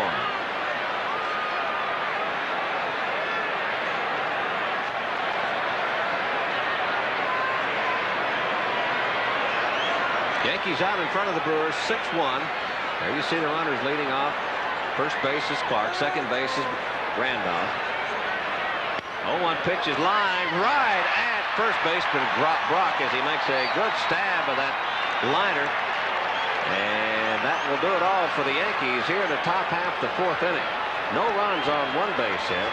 No errors. The Yankees left 2 at the end of 3 1/2. It's the Yankees 6 and the Brewers 1. Ever since I was a kid, I've been hearing about Yankee pinstripes, about the special feeling of Yankee pride you get just by putting on this uniform. You know what? It's true. There's nothing like wearing Yankee pinstripe, and nothing tops it off like wearing a Yankee cap. On Sunday, April 24th at 1:30, the Yankees host the Toronto Blue Jays, and Goodyear presents Yankee Cap Day. All fans at the stadium will receive a Yankee cap compliments of Goodyear. Pride and power, the 1988 Yankees. Fans, a reminder, the Yankees' next homestand begins on Friday, April 22nd, and features the Toronto Blue Jays, Kansas City Royals, and the Texas Rangers. In addition, each series features a Yankee promotion date. Now on Sunday, April 24th, the Yankees host the Blue Jays. It'll be Goodyear Yankee Cap Day. The Yankee Royals series features the Wiz Yankee Poster Night on April 27th. And on Sunday, May 1st, the Yankees host the Rangers on Pepsi Yankee Umbrella Day. Yankee tickets are on sale at the stadium or through Ticketmaster. So for more information, call the Yankees at 212-293-6000 or Ticketmaster at 212-307-7171. Now those numbers again. Call the Yankees at 212-293-6000 or Ticketmaster at 212-307-7171. Pride and power, the 88 Yankees. Bottom of the fourth inning, Greg Brock leads it off for the Brewers. He'll be followed by Rob Deere and then Glenn Braggs. Tommy John still out on the mound for the Yankees as he started. He's been in trouble last couple of innings. Not deep trouble, just trouble because Tommy may have hurt himself as he was taking his preliminary warm-up tosses before this game started. And he fell at home plate. Or on the pitcher's mound, that is, and may have hurt himself. Breaking ball misses inside to the left-hander Brock. 0-1, 1-0 that is. Brock is 0 for 1 in this ball game. Grounded out to the second baseman Randolph. Lines this one right at Willie. The old Adam ball is working for Tommy John today. Brewers seeing a bit of a contrast in their last 2 games. Yesterday, as we talked about, it was Roger Clemens. And today is Tommy John. That's just about as big a contrast as you'll see in the major leagues. Well, you got the heat, and you have the sinker. There's about a, what would you guess, 25 miles an hour difference? I'll tell you what, at least 2 yards. Rob Deere steps in, takes the pitch outside and high for a ball. One of them's going down very slow, and the other's getting up very hard. Going up, right? Well, Rob Deere just missed a pitch by Tommy John his last time. That's outside for a ball. 2-0 now to Deere. He got it up, sent it out into center field. What a good swing at it. Deere has 3 home runs on the year. 2 of those home runs have come against the New York Yankees at Yankee Stadium. 2-0 pitch, a little chopper down to the third baseman. Mike Pagliarulo has it and flips over to Mattingly. There's 2 down. I remember playing against Tommy in the minor leagues. We were both teenagers, and saying to myself, Jesus Christ, this guy, he had no chance. He'll never get there. Next year, he's up in the big leagues. I think he was about 12 and 5 or what it was, and 25 years later, he's still out there. Well, Tommy John, 44 years old right now. He will be 45 before the season ends. He's the oldest active major league player. Glenn Bragg steps in. He hit a home run. He's accountable for the only run for the Brewers. 6-1 Yankees here in the bottom of the fourth inning. Bragg's his first home run of the year. Hit off of Tommy John his last time out. That miss is low and outside. 2 balls and no strikes. Tommy had a funny line. He said, well, he said, what's the difference? He said, my dad worked for 46 years. Why can't I work for 46 years? That's good logic. Tommy has good logic. With that sinker he's had, you had to have good logic out there. That's in there for a called strike. 2-1 now to Braggs. He sure has been a consummate professional.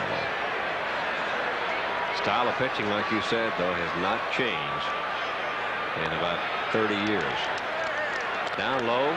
Looked like his landing leg, his right knee buckled a little bit on that one. 3 balls and a strike to Glenn Braggs. 2 men out here in the bottom of the 4th. That's it on the ground. A shortstop and Meach. Over to Mattingly. 1, 2, 3 inning for Tommy John.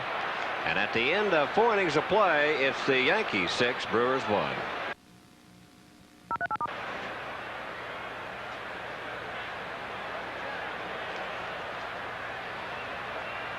That Woodbury Chrysler. Top half of the 5th inning. The Yankees coming to bat. Yankees out in front of the Brewers 6-1. It'll be Winfield, Washington, and Slot. The scheduled 3 as the fans here at County Stadium are doing a little dancing to the song Wooly Bully. And believe me, it is woolly. I like Skull Man better, though. I like Skull Man better. Yeah, #1 song, gold record. What can you say? You got that in your den? Why, of course. Dave Winfield pitches inside as Winfield squared around like he was going to bunt, and I think that was a purpose pitch. And Winfield goes to the dirt. I almost got him in the rib cage. I think Stapleton is saying, well, my rib cage, not his. What in the world are you doing bunting with the score 6-1 leading off an inning? That's over for a call strike. 1-1. Winfield officially 0 for 1 in this ball game. Walked and scored in the 1st inning, and then grounded out to the 3rd baseman in the 3rd. He has a 9-game hitting streak on the line. Throws the bat. Playing perfectly as Swain, the 2nd baseman, over to Brock, and is 1 down.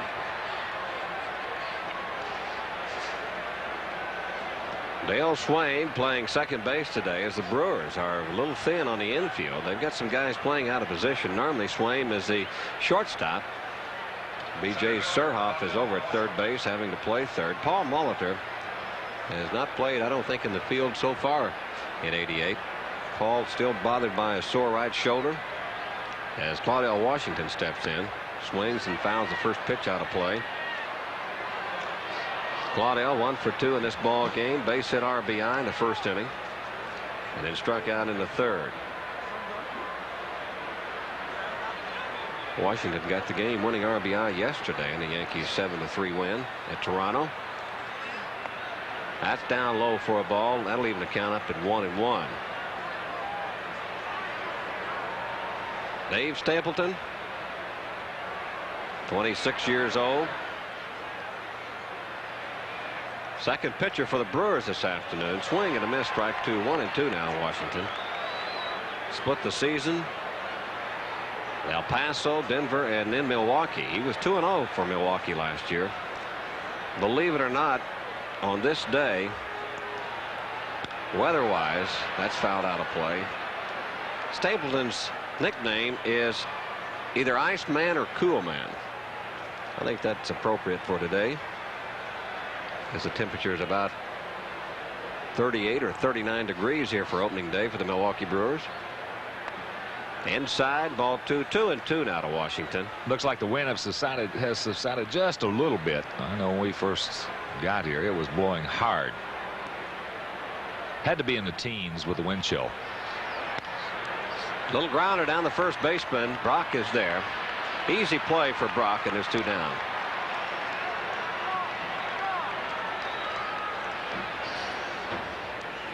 You know, we've covered, well, the Yankees have been involved in 3 opening days at Yankee Stadium, in Toronto at Exhibition Stadium, and now today here at County Stadium in Milwaukee.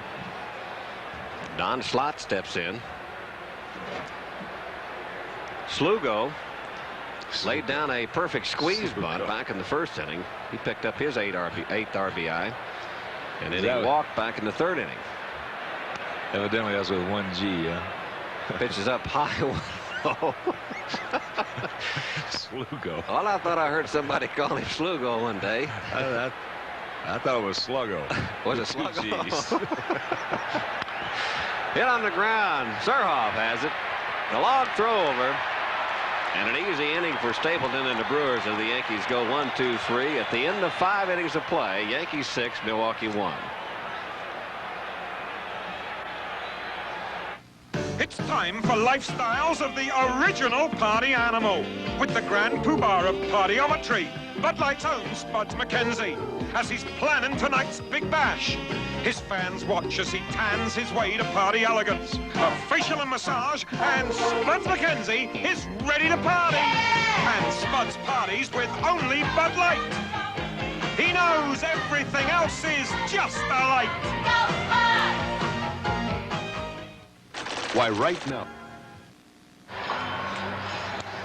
Bottom of the 5th inning at County Stadium. Brewers coming to bat. They'll send up their bottom 3. Yankees out in front 6-1. It'll be Schroeder, Riles, and Swaim due up for the Brewers here in the bottom of the 6th. Tommy John, bottom of the 5th, that is. Tommy John has started and gone all the way for the Yankees. Only 3 hits by the Brewers so far in this ball game.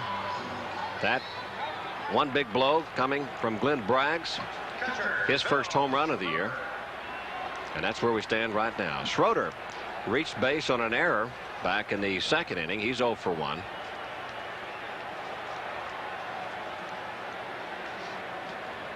TJ working and looking for his first win of 1988.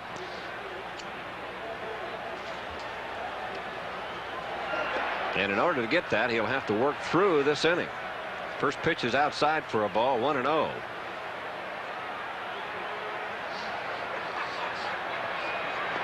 Swing and a miss. Breaking ball hung outside, and Schroeder chased it. 1-1 now on Schroeder. So far, we have not seen the right-handed hitters in the Brewer lineup trying to make that effort to take Tommy to right field. And there's another swing at a breaking ball. It looked like Schroeder was trying to pull that ball. Well, of course, the pitch that Tommy throws, that sinker, down and away from the right-handed hitters. If you don't try to hit it towards the opposite field, you're going to pull off of it and hit a lot of ground balls, weak ground balls to the left side. That pitch is outside. 2-2 now to Schroeder. Boy, what a difference a year makes. Swing and a miss, strike 3. First strikeout for Tommy, and there's one down. But what a difference a day makes, or a year makes. The Milwaukee Brewers in 1987 off to their best start. By this time last year, they were 9-0. Going on to extend that streak to 13-0. But boy, this year they have run into all kinds of problems. Came into this ball game. That pitch is over for a called strike. 12-0, I mean. And American League record. Their offense has just sputtered. That pitch is outside. 1-1 now to Riles. Yeah, the skipper Tom Troublehorn saying that the key hits just have not been there. Well, this is a good offensive ball club too. They're decent. Back up the middle. Bobby Meacham behind second base. The long throw over, and Mattingly grabs it on the 1-hop. Good play by Mattingly and a good play by Bobby Meacham. Yes, it was. It was a nice play, both parts. Meacham going hard to his left. Doesn't get a whole bunch on it. Now watch Mattingly on both knees right there, or one knee, I should say. The cat man. So some good defense behind Tommy John as Dale Swaim, the second baseman, steps in. He's 1 for 1, base hit, infield hit back in the 3rd. And that pitch is over for a call strike. Looks like Tommy's got some rhythm now. That's the best curveball he's thrown the whole ball game right there. I figured the longer Tommy could stay in this ball game and the more innings that he would pitch, the better he would get. Well, he had a long time to warm up, Merce. He was down there in that long Yankee 5-run first inning, and he was throwing all during that. So he's thrown a lot of pitches. Foul off the left side. Plus he's thrown on the side, with the exception of yesterday. He's thrown on the side every day. Every day. Yeah. Well, Tommy, he likes to get a lot of throwing in. And of course, he's only been in 2 games prior to today's start, and only has lasted like a little over 2 innings. And the more innings Tommy John can get in for himself, the better off he's going to be. 1-2 pitch. Tommy tries to sneak the fastball inside, and he misses. 2-2 now to Swain. 6-1 Yankees here in the bottom of the 5th inning. Well, if Tommy, who led the staff last year in innings, if he can come anywhere close to that this season, as he strikes out Swain right there, then the Yankees are certainly going to be ham and jam in that pitching staff. Amen. Second strikeout for Tommy John, and another 1-2-3 inning for Yankees and TJ. And at the end of 5, Yankees 6, Milwaukee 1. If the time is back at County Stadium, Bobby Mercer along with Ken Harrelson. The Yankees go to the top of the 6th inning, and they lead the Brewers by 6-1. Bobby Meacham leads it off for the Yankees. He'll be followed by Henderson and then Willie Randolph.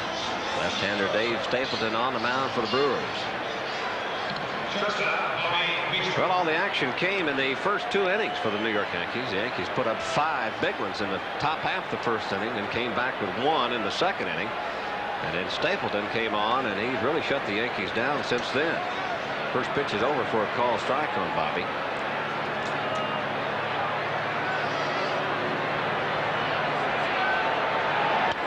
Check swing, and it'll run foul.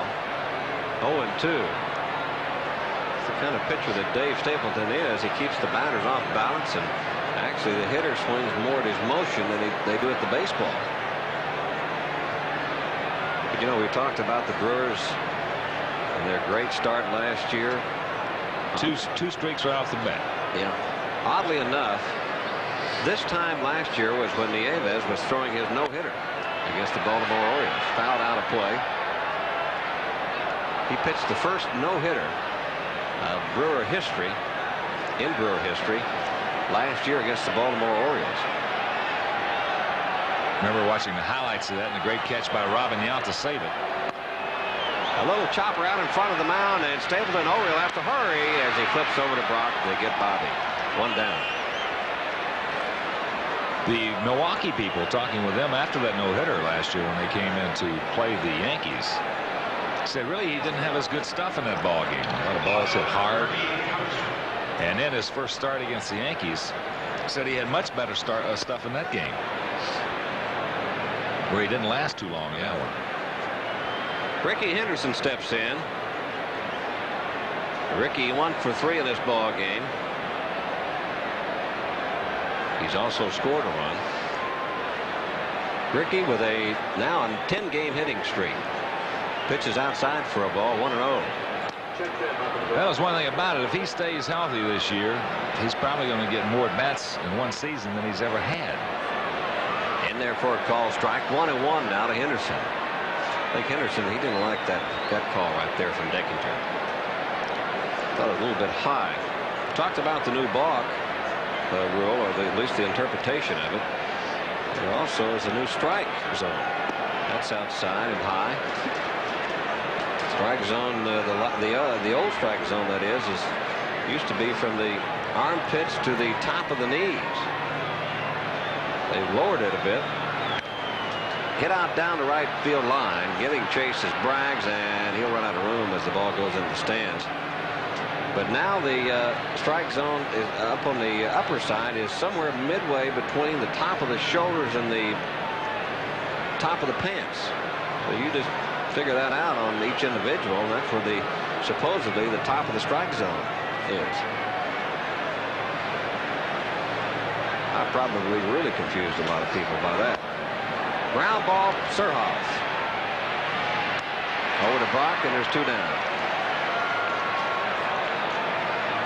Young man, a good athlete. He's making it look fairly easy down there. Certainly has a good arm. Comes right over the top with it, as most catchers would if you put him at third base.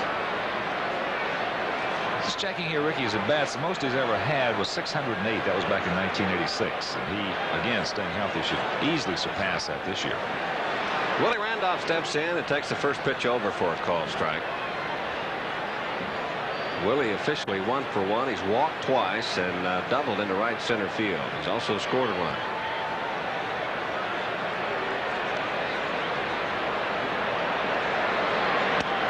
Tries to bunt it. And the pitch is over for a call strike. Willie got his bat back. Now Willie is saying that the pitch had to be outside. But you don't win those kind of arguments, and it's 0-2.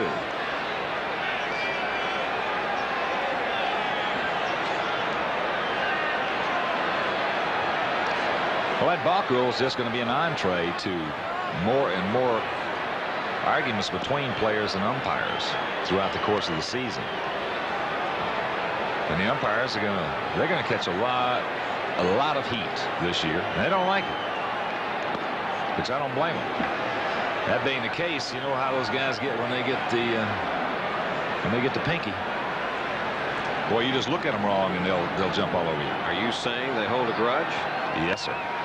Hit deep into left field. Deer backpedals and almost misjudges that fly ball by Willie Randolph. Takes the ball down right in front of the warning track. 1, 2, 3 inning as you watch Rob Deer backpedaling there in front of the warning track in left field as he brings down the ball from Willie Randolph. At the end of 5 1/2, Yankees 6, Brewers 1.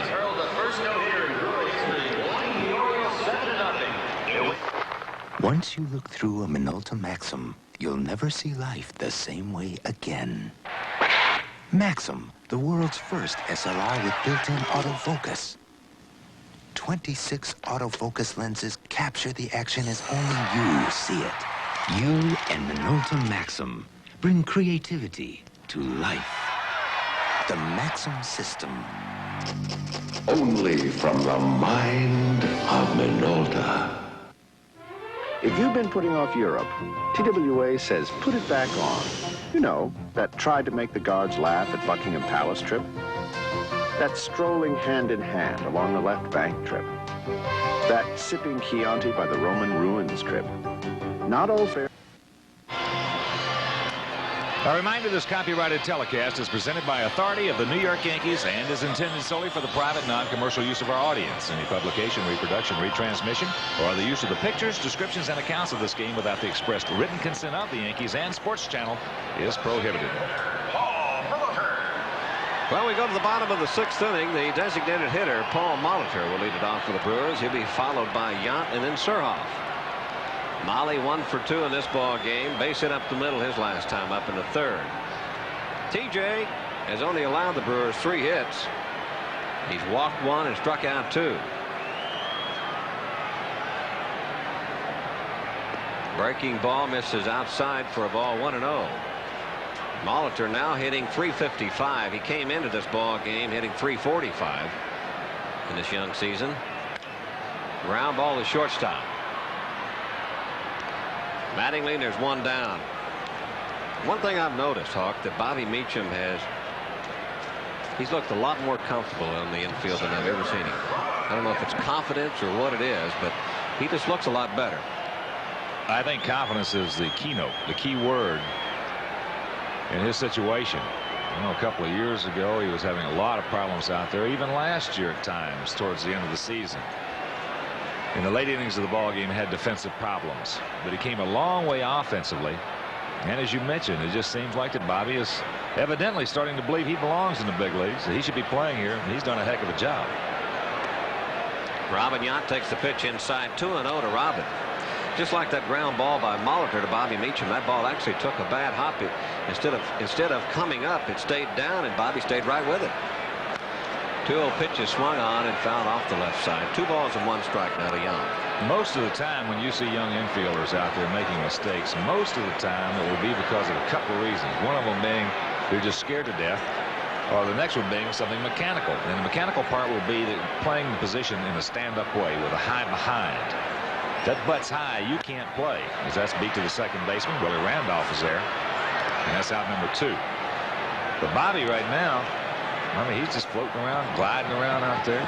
Looks like he just loving every inning of it. Well, one of the key things that Bobby did was about an inning ago when he made a nice play back up the middle, and he threw the ball in the dirt to Don Mattingly, and he had a nice laugh after that. A couple of years ago, Meacham would have worried the whole game about that as B.J. Surhoff steps in, takes a pitch up high for a ball. 1-0. Surhoff 0 for 2 in the ball game. 6-1 Yankees here in the bottom of the 6th. High and inside. 2 balls and no strikes. That's not a stage name. I don't know what it is. B.J. Surhoff. Youngster out of North Carolina. Everybody in the world was wanting this kid. Fouls this one out of play. 2-1. And the Brewers were the lucky ones to land him. We mentioned he was born in the Bronx. Graduated from Rye High School back in 1982. 82, huh? 3-1 now to Surhoff. Well, he's playing a little bit out of position today as he starts at third base. Makes his first start over there. The Brewers a little bit thin on the infield. Normally would be catching for the Brewers. But he made that move. He actually played, he said his best position was shortstop when he played at North Carolina. And that's when he made the move to catcher. Hit down the left field line. Henderson giving chase. Moving towards the line. Makes a one-handed grab. Nice play by Ricky Henderson to end the inning. And at the end of 6 innings of play, Yankees still lead it 6-1.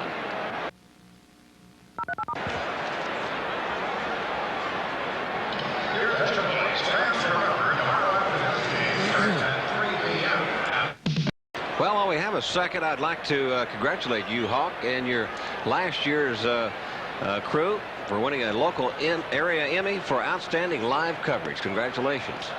Well, thank you very much, Bobby. Right here, it's the top of the 7th inning, 6-1. Yankees on top. Mattingly, Clark, and Piarulo to face the southpaw Dave Stapleton. Yankees with 5 big runs in the first inning, 1 in the second. Brewers getting their lone tally in the bottom of the second on Glenn Bragg's first homer of the year. Don this afternoon 1 for 3. A double, an RBI, and a run scored. 3-0 to count. First of a 3-game set. Opening day here at County Stadium. There's a strike. And of course, clubs do not like to open up with the Yankees. And the reason being, they're going to have good crowds anyway. They'd rather have the Yankees later on, as there's ball 4. So Mattingly draws the walk. Third walk issued by Stapleton. And that'll bring up Jack Clark. In case you just tuned in, Clark with that first inning single on his first at bat in the Yankee uniform, knocking in Ricky Henderson. He also has scored a run. But the Yankees come in, and just like Dick Hackett, who is the vice president of public relations for the Brewers, said in the paper today, he didn't care who they open up with, anybody but the Yankees, because he wants that draw later on in the year. Big rip, and the count 0-1.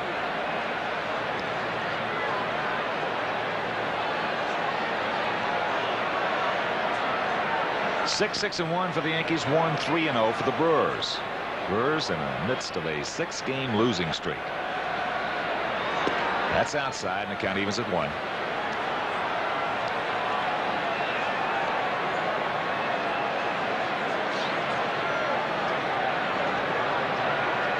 Clark in a very familiar closed stance, wagging the bat. We mentioned last year 35 homers, 106 RBIs for the Cardinals.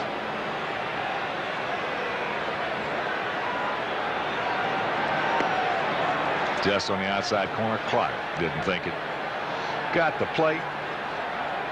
Dinkinger said it did, and the count 1-2.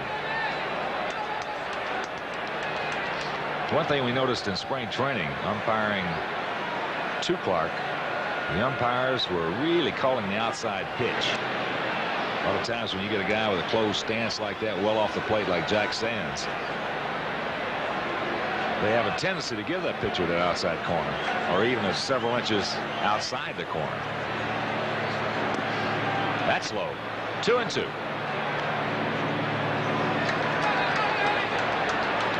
And tomorrow's action, it'll be Rick Rhoden against undecided. Brewers do not know who they're going to pitch tomorrow. It might be Teddy Guerra, if in fact, as there's a call third strike to Clark. He didn't like it, just tosses the bat away. So that's out number 1. Attention, please. And Figueroa's back is still very stiff like it was today or yesterday. He will not pitch. Then in the finale on Sunday, it'll be Candelaria against Chris Bosio. So with Mattingly at first, one out, here's Pagliarulo. Pags at an infield single in the first. Bounce to second, and he's lined to first. Breaking pitch low and away, and the count 1-0.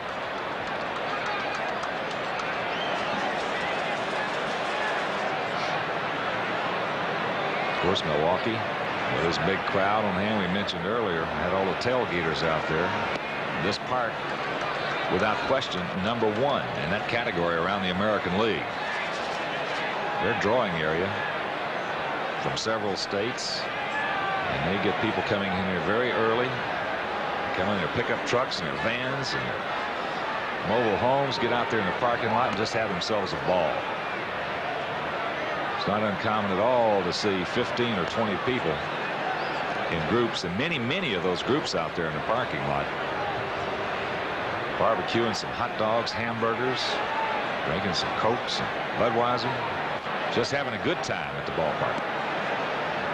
That pitch misses, and that's ball 4. So Stapleton walking Mattingly, striking out Clark, walking Pags, and that'll bring up Winfield.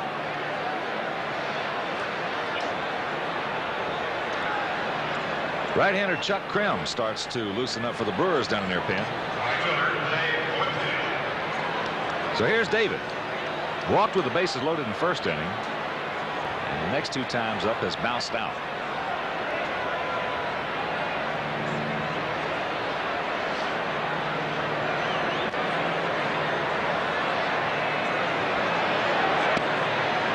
Screwball misses, and the count 1-0.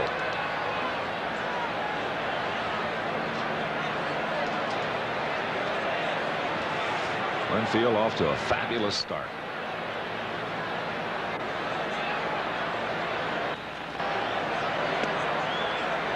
Two and nothing. Stapleton not giving in, trying to nibble the corner.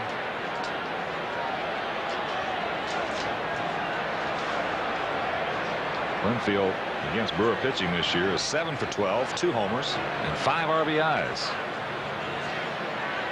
Short leads by the runners. This could be a pair. Riles over to Swain. Over to Brock, and that'll do it. Rack him up. Double play. That's the first one of the game turned by the Brewers, 8th of the season. Nothing across for the Yankees. And after 6.5, they lead it 6-1.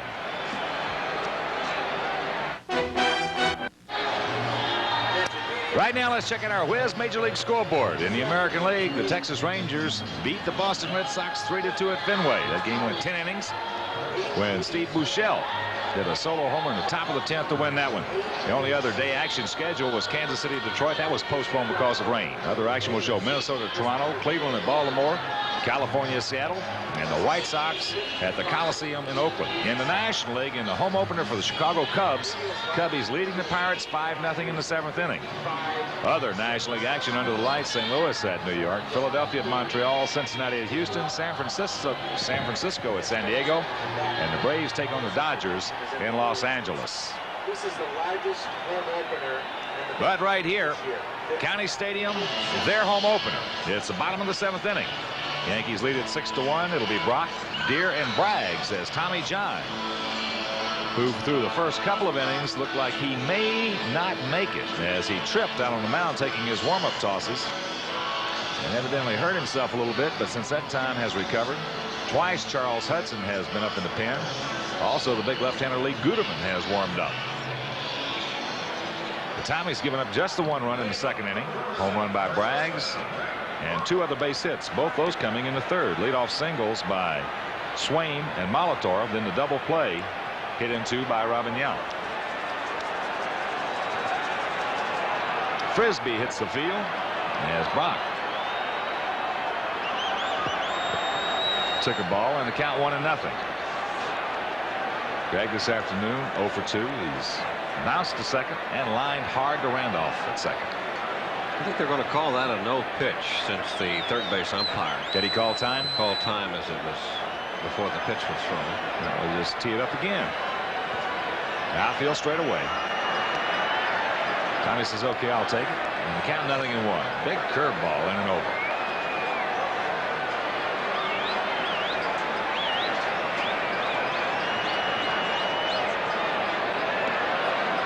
That little slurve missed, and the count evens at 1. Yankees trying to extend their winning streak to 4. Brewers trying to stop their losing streak at 6. 2 balls and a strike.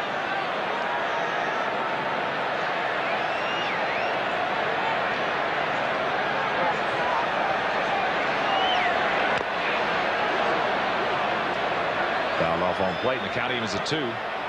We will get the attendance figures for you as they just came over the PA system. 55,887. 55,887. That is the largest opening day crowd in Brewer history.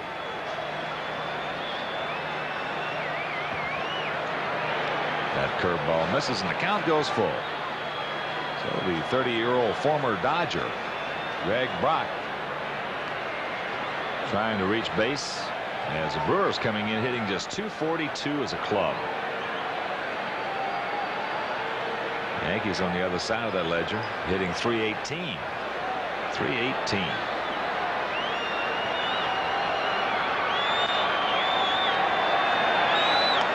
That's ball 4. So the leadoff man aboard. That's the second walk issued by John. And here comes the left fielder, Rob Deere. Deere has flied to center, and he's bounced to third. Art Fowler, Billy Martin. And there will be some activity down in the Yankee pen. Those leadoff walks will get somebody up most of the time.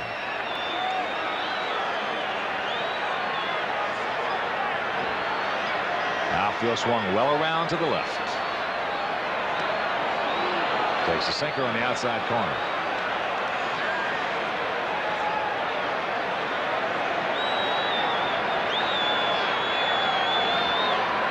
Here, of course, picked up from the San Francisco Giants a couple of years ago. There's that 59-footer blocked nicely by Slaughton. The count evens to 1.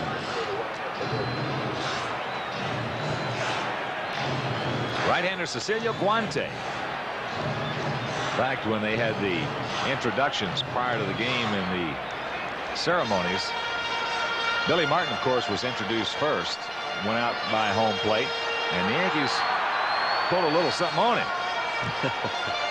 Every one of them that was introduced, they all went down to third baseline, and we left Billy standing right at home plate by himself, except for Guante. He's the only one who went down and stood by number 1. He actually went down there and put his arm around and kind of hugged him up a bit. I'll give him a little feeling of welcome here in Milwaukee. There's Guante. When you're playing this kind of baseball, you can have a little fun out there. Well, they were having some fun. They were loose as Deere trying to take Tommy right on out of here on a sinker.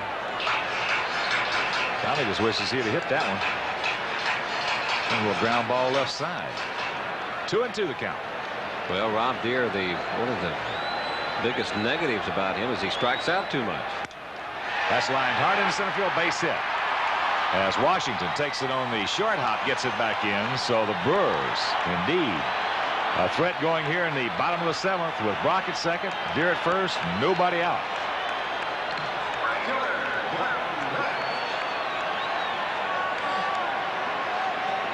Now Slaughton out to the mound, killing a little time.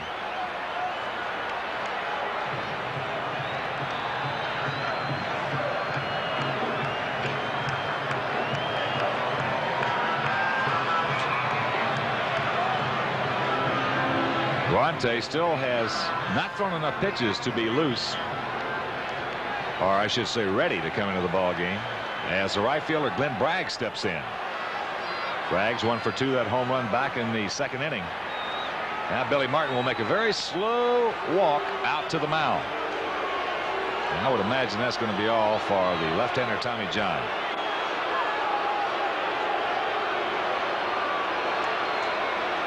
Well, that's the first base hit actually given up by Tommy John since Dale Swaim led off with a base hit. Infield hit back in the third inning. Yeah, he had retired 11 in a row.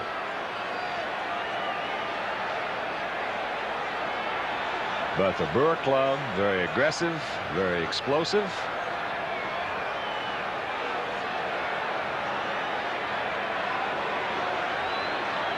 He may be saying that Tommy hurt himself. Nope. He's going to go right to the pin. Guante will be the new pitcher. All right. Tommy John, who has worked 6+ innings, will exit. The right-hander Cecilio Guante will come in relief, and we'll be back to tell you about Cecilio's numbers right after this.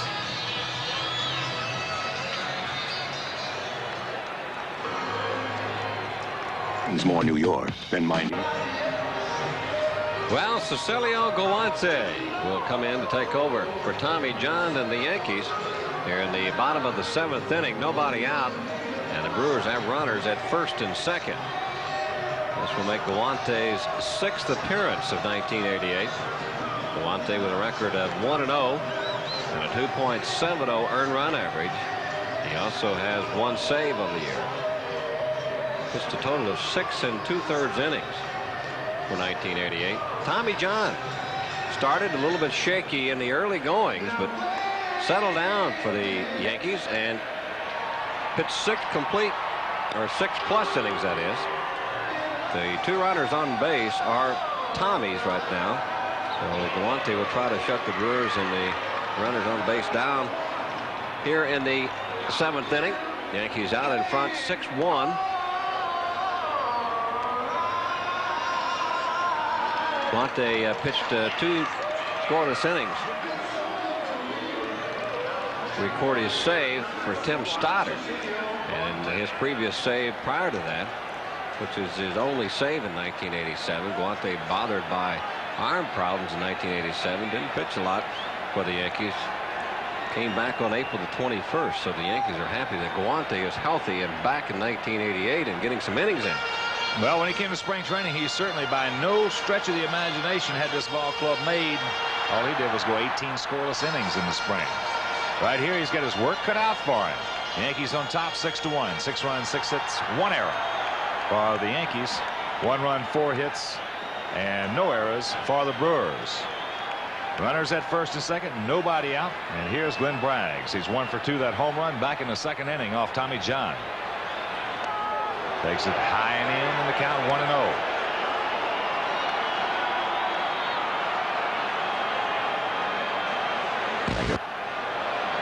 Big, strong, right-handed hitter.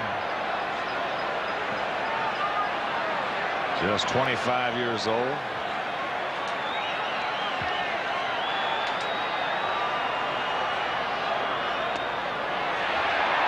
little high in the count, 2-0. So Guante asking Dinkinger, where was it?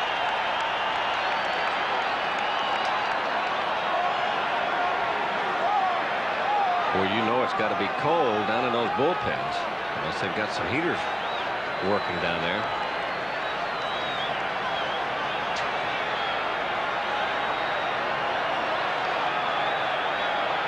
Big pitch.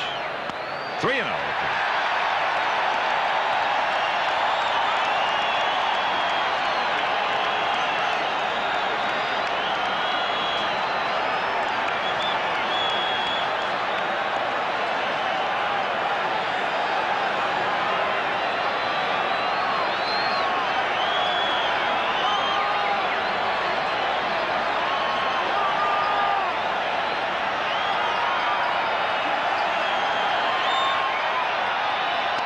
There's a strike. Brock at second base. Rob Deere at first. Braggs, we mentioned 6'3", 210, out of San Bernardino, California.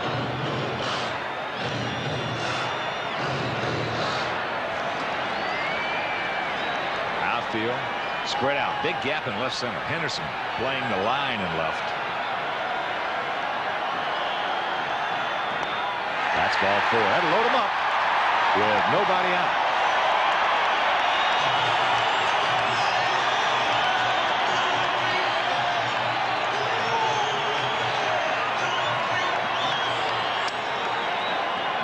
John, a very pensive pose in the dugout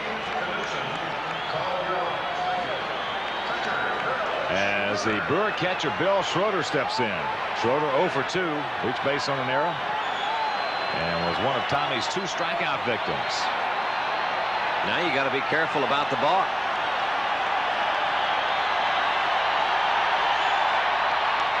Breaking ball misses. And a 55,887 for the first time in this ball game. Really start to get into it. I think the cold weather is really affecting Galante because he is going constantly to his mouth as he blows on his hands to try to keep his fingers warm. High pop. That would be out of play left side over the Yankee dugout.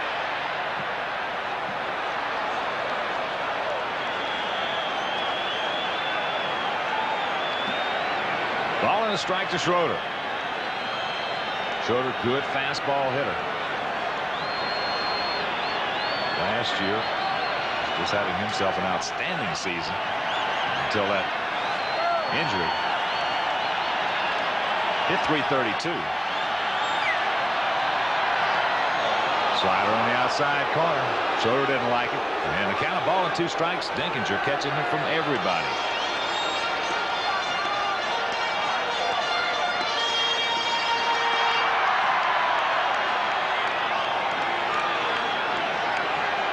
Cecilio, Bobby mentioned he's going to those hands trying to get a little circulation.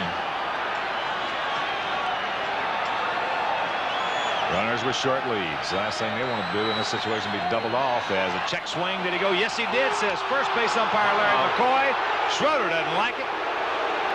And a big strikeout for Guante. If he gets thrown out of the ball game, did they throw him out? Then Surhoff would have to come in probably to catch. I guess they didn't throw him out. Breaking ball down and away, and Schroeder tries to check his swing. That's an awful touchy call, but first base umpire McCoy said he went around.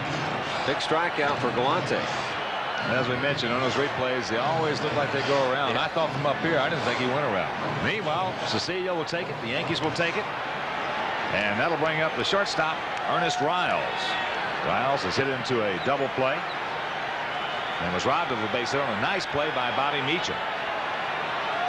Tags it on the grass at third. Hard hit. Should be a pair. Randolph, Meach, rack him up. 4-6 to 3. Third double play of the game turned by the Yankees, and that'll take the Brewers right out of what could have been a very damaging 7th inning. Nothing across after 7. 6-1 New York.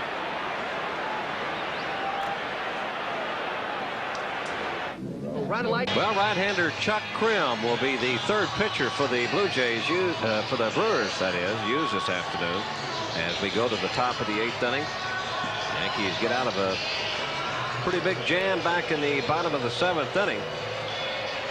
As Galante pitches out of it, but the Brewers, that is, with Chuck Krim now the third pitcher. Krim making his third appearance for the Brewers. A record of 0-1. Haven't pitched too much this year, only 2 1/3 innings. Top of the 8th inning, and what a nice job by Cecilio Guante. After he came in, first 2 men reached base. He walked Bragg, struck out Schroeder, and then got Ernest Riles to hit into a 4-6-3 double play. 6-6-1 for the Yankees, 1-4-0 for the Brewers as that ball is lifted out into right field. Broken back, 1 pitch, 1 out. Washington now 1 for 4 on the afternoon. The Yankees prior to today's game had only turned 2 double plays through the first 9. They have turned 3 this afternoon. So Krim on in relief of the left-hander Dave Stapleton, who did a fine job going 5 2/3, no runs, 1 hit, 4 walks, 1 intentional, and had 3 strikeouts.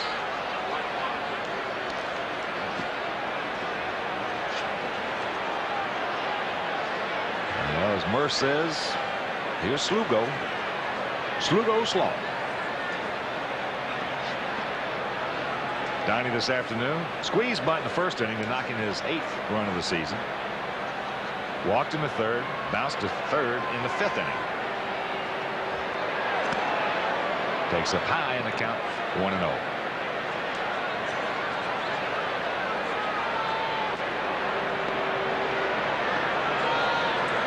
Outfield playing slot to pull as the count evens at 1.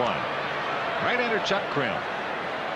He's 26 years old, out of Van Nuys, California. 6 feet tall, 170 pounds. And another one of these local homegrown boys in the Milwaukee Brewer organization. General Manager Harry Dalton believing very strongly in that. They have brought some fine youngsters up through the organization to go along with some good people down there to teach them and instruct them, and also a very fine scouting staff.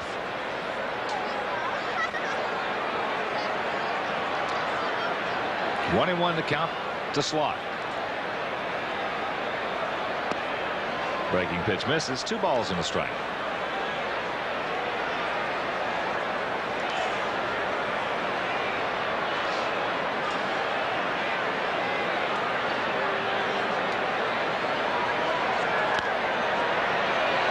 Two and 2. Of course, every year when you start the season off, there's a lot of things that hang in the balance in the mind of the players, individually and collectively. Yankees last year on the road had a record of 38-43, 5 games under. And one of the big things for them this season is that ball's hit high and deep to left field. Deer going back is up in the wind. Put it on the board. Home run for Slot, and the Yankees lead it 7-1.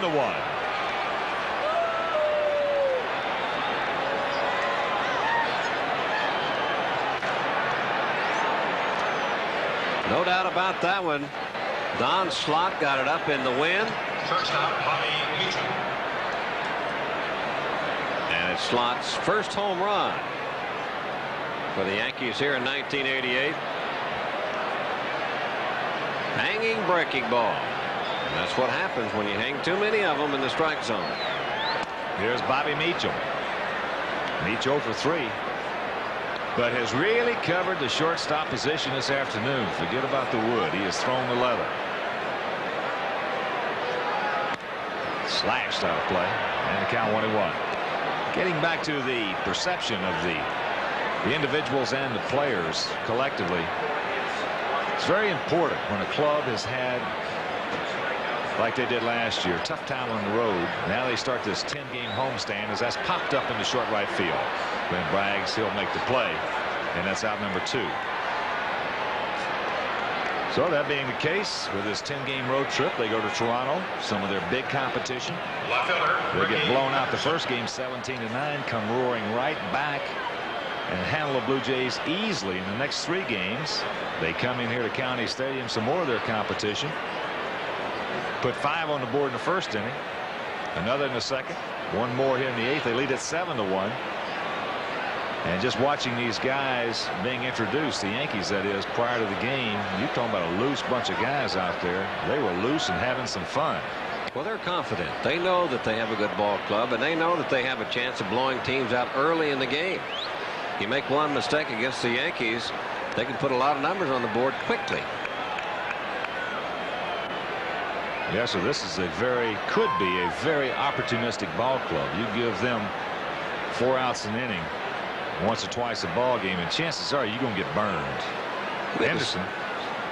Ricky 1 for 4, had that bunt single in the first inning to start off the 5-run Yankee rally. That extended his hitting streak to 10 games.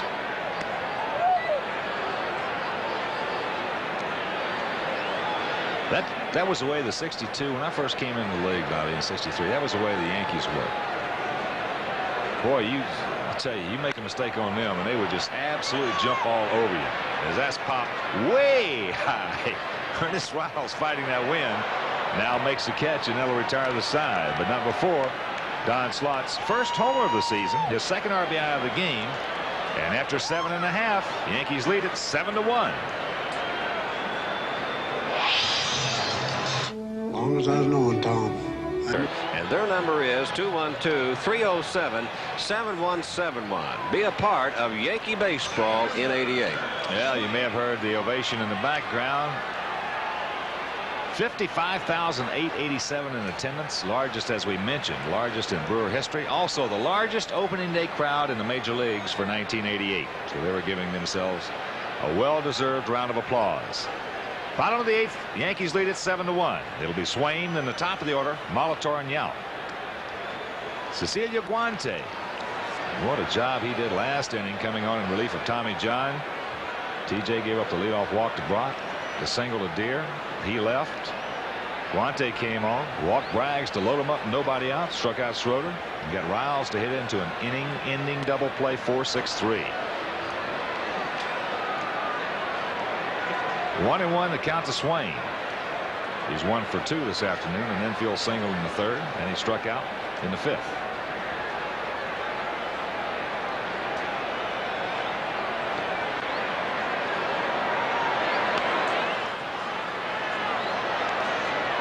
Swain, a couple of home runs in the Baltimore series, opening up the season. Since that time, has had a tough go of it.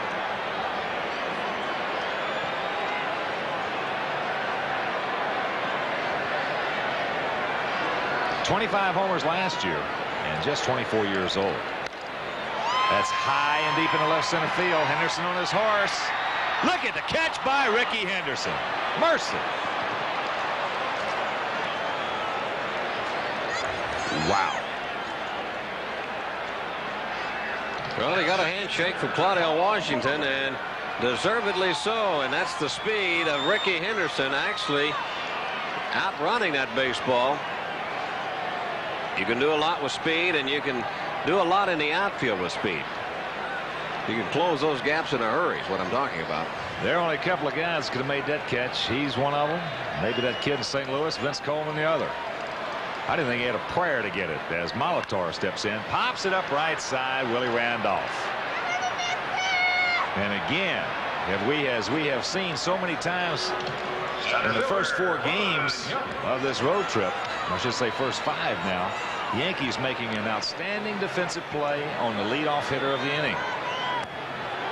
Mike Pagliarulo in Toronto make 3 or 4 outstanding plays at third base. When you get pitching, defense, offense, what else is there? Just rack up a couple of wins. Just put it on the board, that's all. Get that one off the schedule and go to the next one. Here's Robin Yount. Robin 0 for 2 this afternoon. Man, I don't think Ricky had a chance to get to that ball.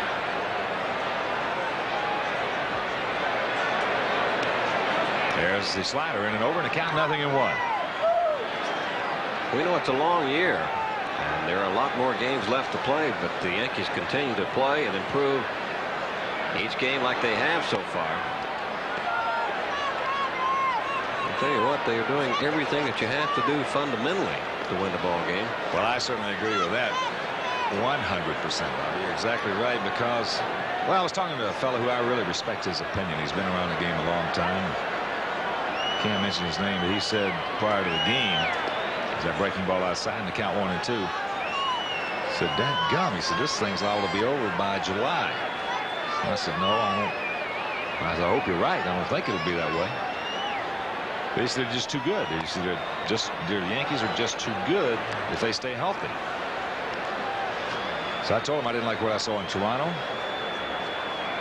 The club that really bothers me, as we talked about earlier, are the Red Sox. There's a little looper off the end of the bat. Randolph can't quite get to it. Meacham will have to pick it up in center field, so a base hit. A little excuse me by Robin Yount.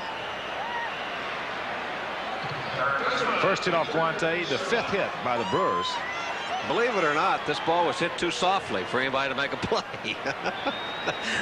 That's basically what happened. It was just hit too soft.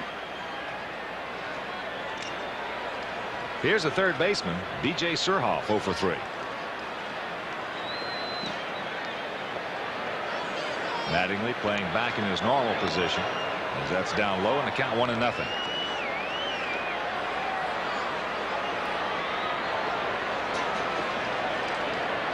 Yeah, the one thing you never want to do in this game is start popping your jaw, whether it be a player or anybody else, early in the season after you get off to a good start. Well, that's the reason I said there are a lot of games left to play, but the Yankees are certainly playing possibly the best baseball in the major leagues right now. Brewers a year ago got off to their fantastic start. Well, first of all, it's a better club physically than the Yankees had on the field last year. They have strengthened their catching. They also have a situation where their pitching staff is much deeper, especially in the bullpen.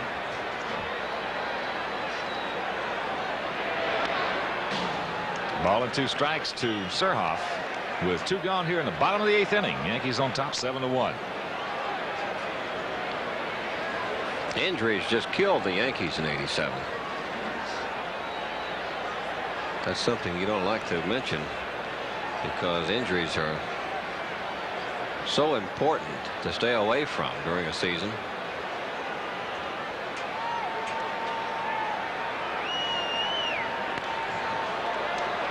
Seems like those injuries, though, they come in bunches. One guy gets hurt, next thing you know, you've got somebody else hurt.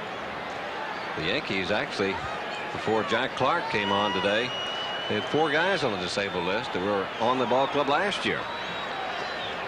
Nice play by Don Slaught. Just scooped that one up. Count evens at 2. Guidry is still in Florida along with Tollison and Neil Allen. They say that Guidry is throwing the ball free and easily.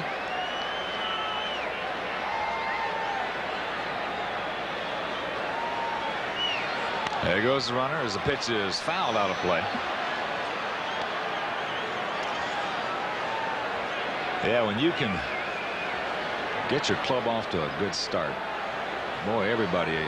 And one of the big things is, as we talked about, the early scoring of the Yankees just puts a different sense of presence in that pitcher out on the mound when he takes the hill in the bottom of the 1st. That's base hit, ripped into center field. Yeah, round second. He'll move into 3rd. So with 2 out, the Brewers have runners at the corners, and that'll bring up the cleanup hitter, the first baseman Greg Brock.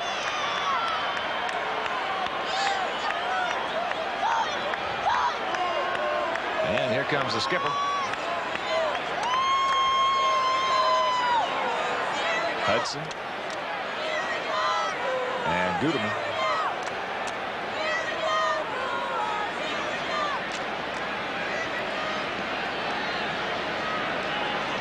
Throwing nice and easy down in the Yankee pen.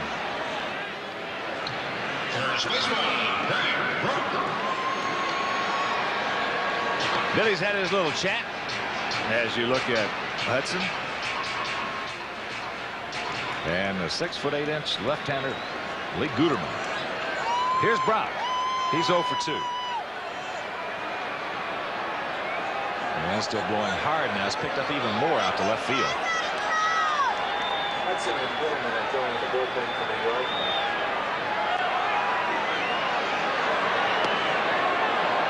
There's a breaking ball strike. We look back now, even though the score is 7-1 New York, a tremendous play by Ricky Henderson from the leadoff guy. Things could have been a little tighter. High pop up. Playable. Pagliarulo makes the catch, and that'll retire the side. So the Brewers with a 2-out threat don't score. After 8, Yankees lead it 7-1.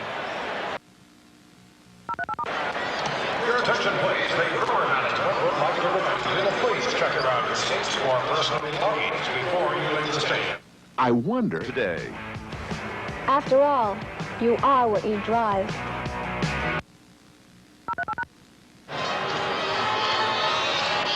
Well, right-hander Mark Clear will come on to pitch to the Yankees here in the top half of the 9th inning.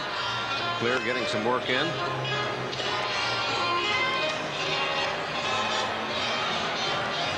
Clear, the fourth Brewer pitcher of the afternoon. Mike Birkbeck started. Went an inning and a third, giving up 6 runs earned on 5 hits, 3 walks, and had 3 balks. Then it was Dave Stapleton coming on, doing a good job. Going 5 2/3, no runs, 1 hit, 4 walks, 3 strikeouts. Chuck Krim for an inning. And now the big right-hander, former Red Sox right-hander, Mark Clear. Willie Randolph will lead off the top of the 9th. The Yankees on top 7-1. Willie 1 for 2 in the ball game. Couple of walks, a double, and he's lined hard to left.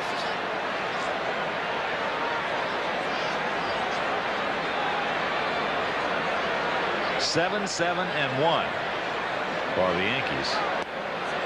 1-6-0 for the Brewers.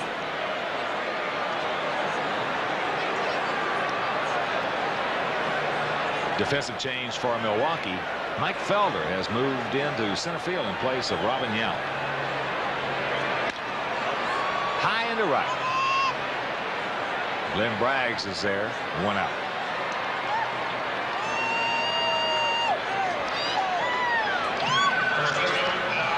Here's Don Mattingly. Don's 1 for 3. Had an RBI double back in the 2nd inning.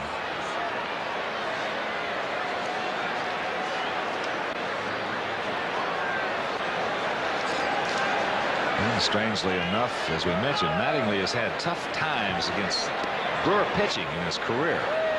Coming in a lifetime .274 hitter. And also, this is the only park in the American League that he has never gone downtown in. Good change from Clear, and the count 0-2. I would be willing to bet you before Mattingly's career is over with that he goes downtown in this park. Merce, that is the kind of bet that you will make. That's off the end of the bat. Looped into short center field. Felder, good speed, coming a long way. Makes the basket catch, and that's out number 2. Your attention, please. Judy Kepke, report to the You love those kind of bets. Judy Kepke. Why, you think that's a sure thing? The locksmith. A lot of ground covered by the new center fielder. Felder coming on. Interesting basket catch. Here's the DH, Jack Clark. Clark 1 for 3. First inning single to knock in Ricky Henderson.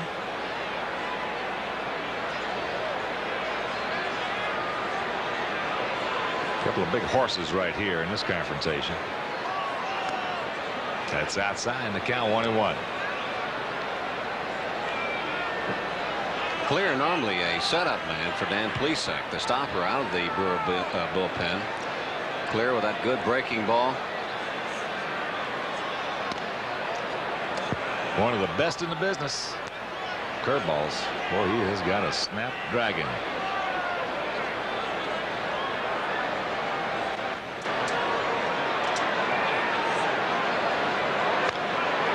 Cued off the end of the bat, and the count evens at 2.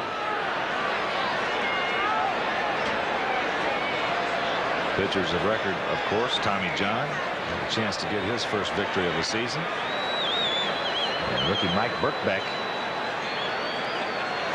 A chance to pick up his first defeat of the year.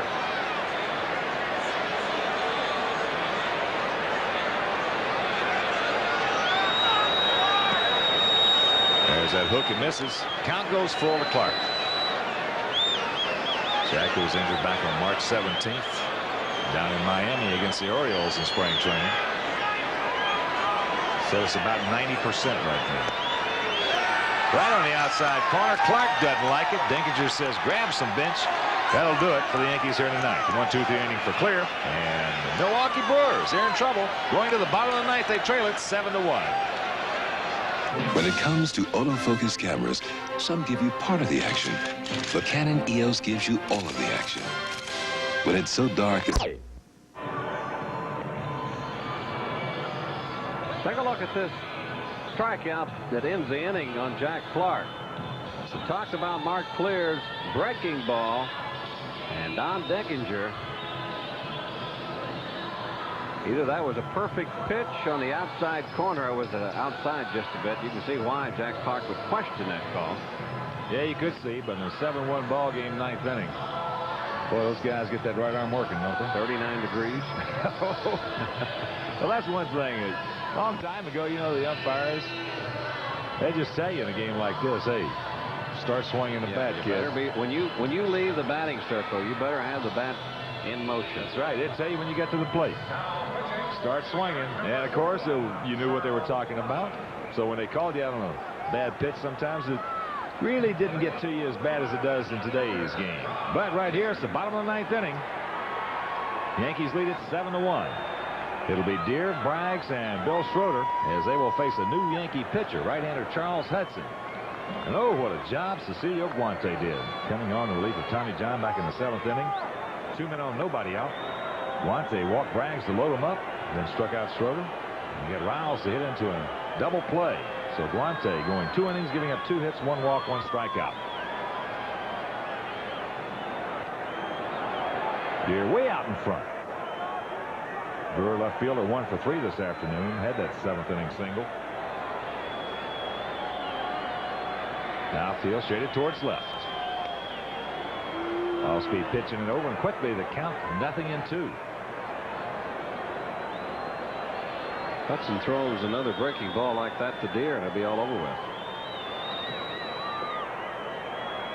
Tried to get him to nibble at one a little low, and the count of ball and 2 strikes.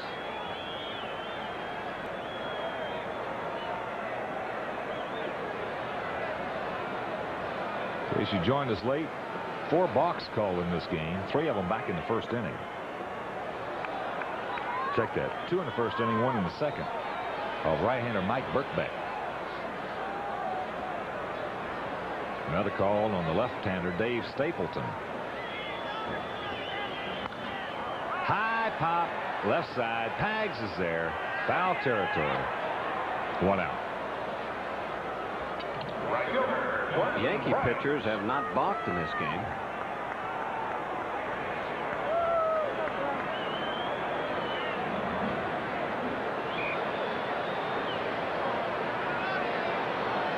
Here's the right fielder, Glenn Braggs. Homered in the 2nd, bounced to short in the 4th inning, and walked in the 7th.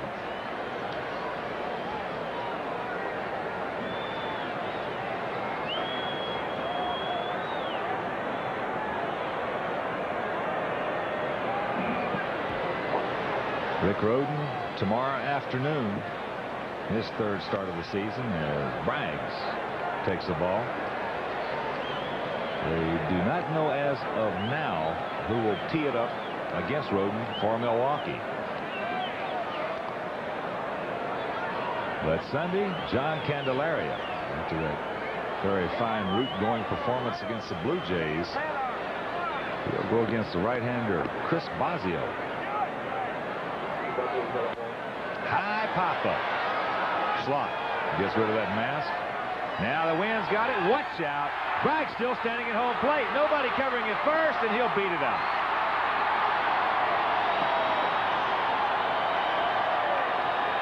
We got bad plays by everybody. Yep. We'll start off with Braggs.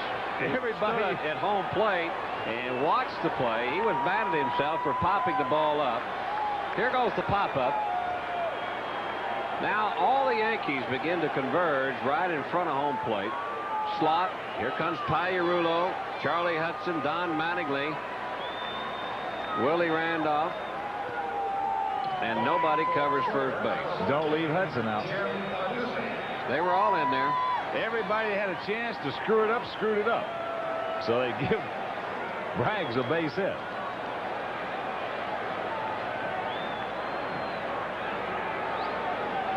That'll bring up Adducci. Jim Adducci will hit for Bill Schroeder.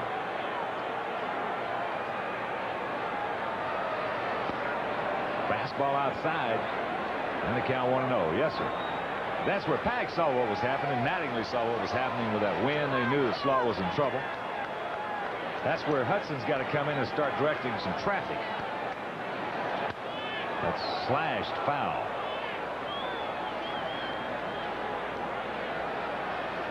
Chaz caught up in the action of the play himself.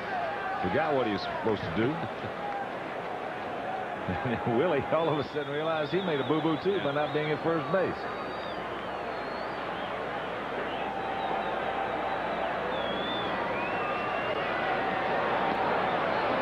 One and two to count. There's one thing about it. You can bet all the golf balls you want to bet, Merce. That's the last time that'll happen to Randolph. Want to pop up like that. So maybe it's a good thing it happened in this kind of a ball game. Had something similar happen to me when I played center field. Got him. Blew him away upstairs.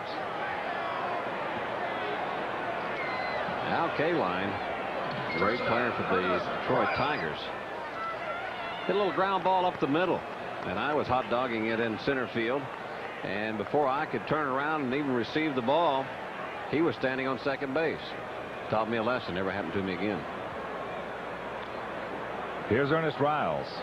Whoa, what a fine player. What a great player he was. Kaline never made any mental mistakes.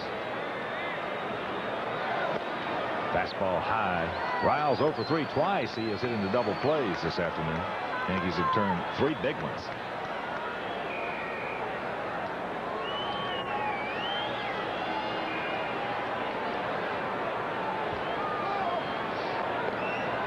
Two and 0. 7 runs, 7 hits, 1 error for the Yankees. 1 run, 7 hits, no errors for Milwaukee. Looks like maybe half of the 55,887 in attendance have departed.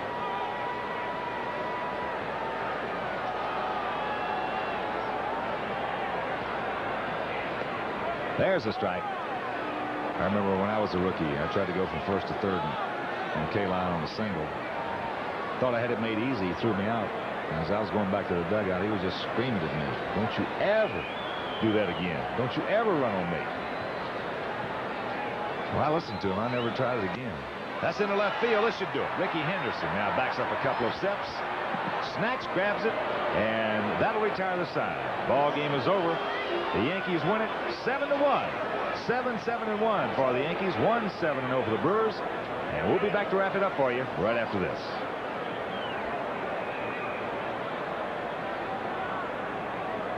Nothing's more New York than minding your own business. Hi, this is Lori checking in. I got the booking. Great. Okay, let's go to work.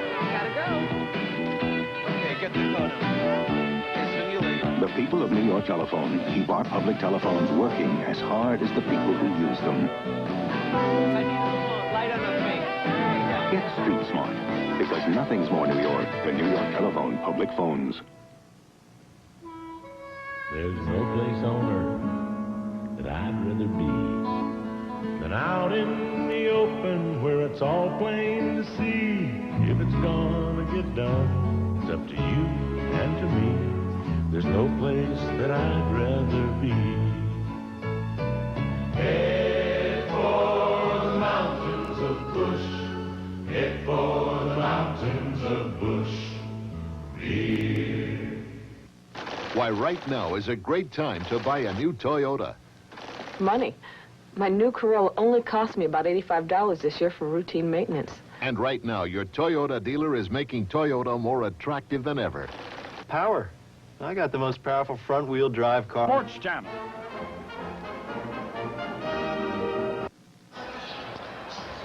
Totals on the board for this afternoon's ball game. First of a 3-game series here at County Stadium for the Yankees. 7 runs, 7 hits, 1 error. They stranded 6. For the Brewers, 1 run, 7 hits, no errors. They left 7. The winner, Tommy John. He is now 1-0. The loser, Mike Birkbeck. He is 0-1. And Bobby, one of those games, biggest crowd in the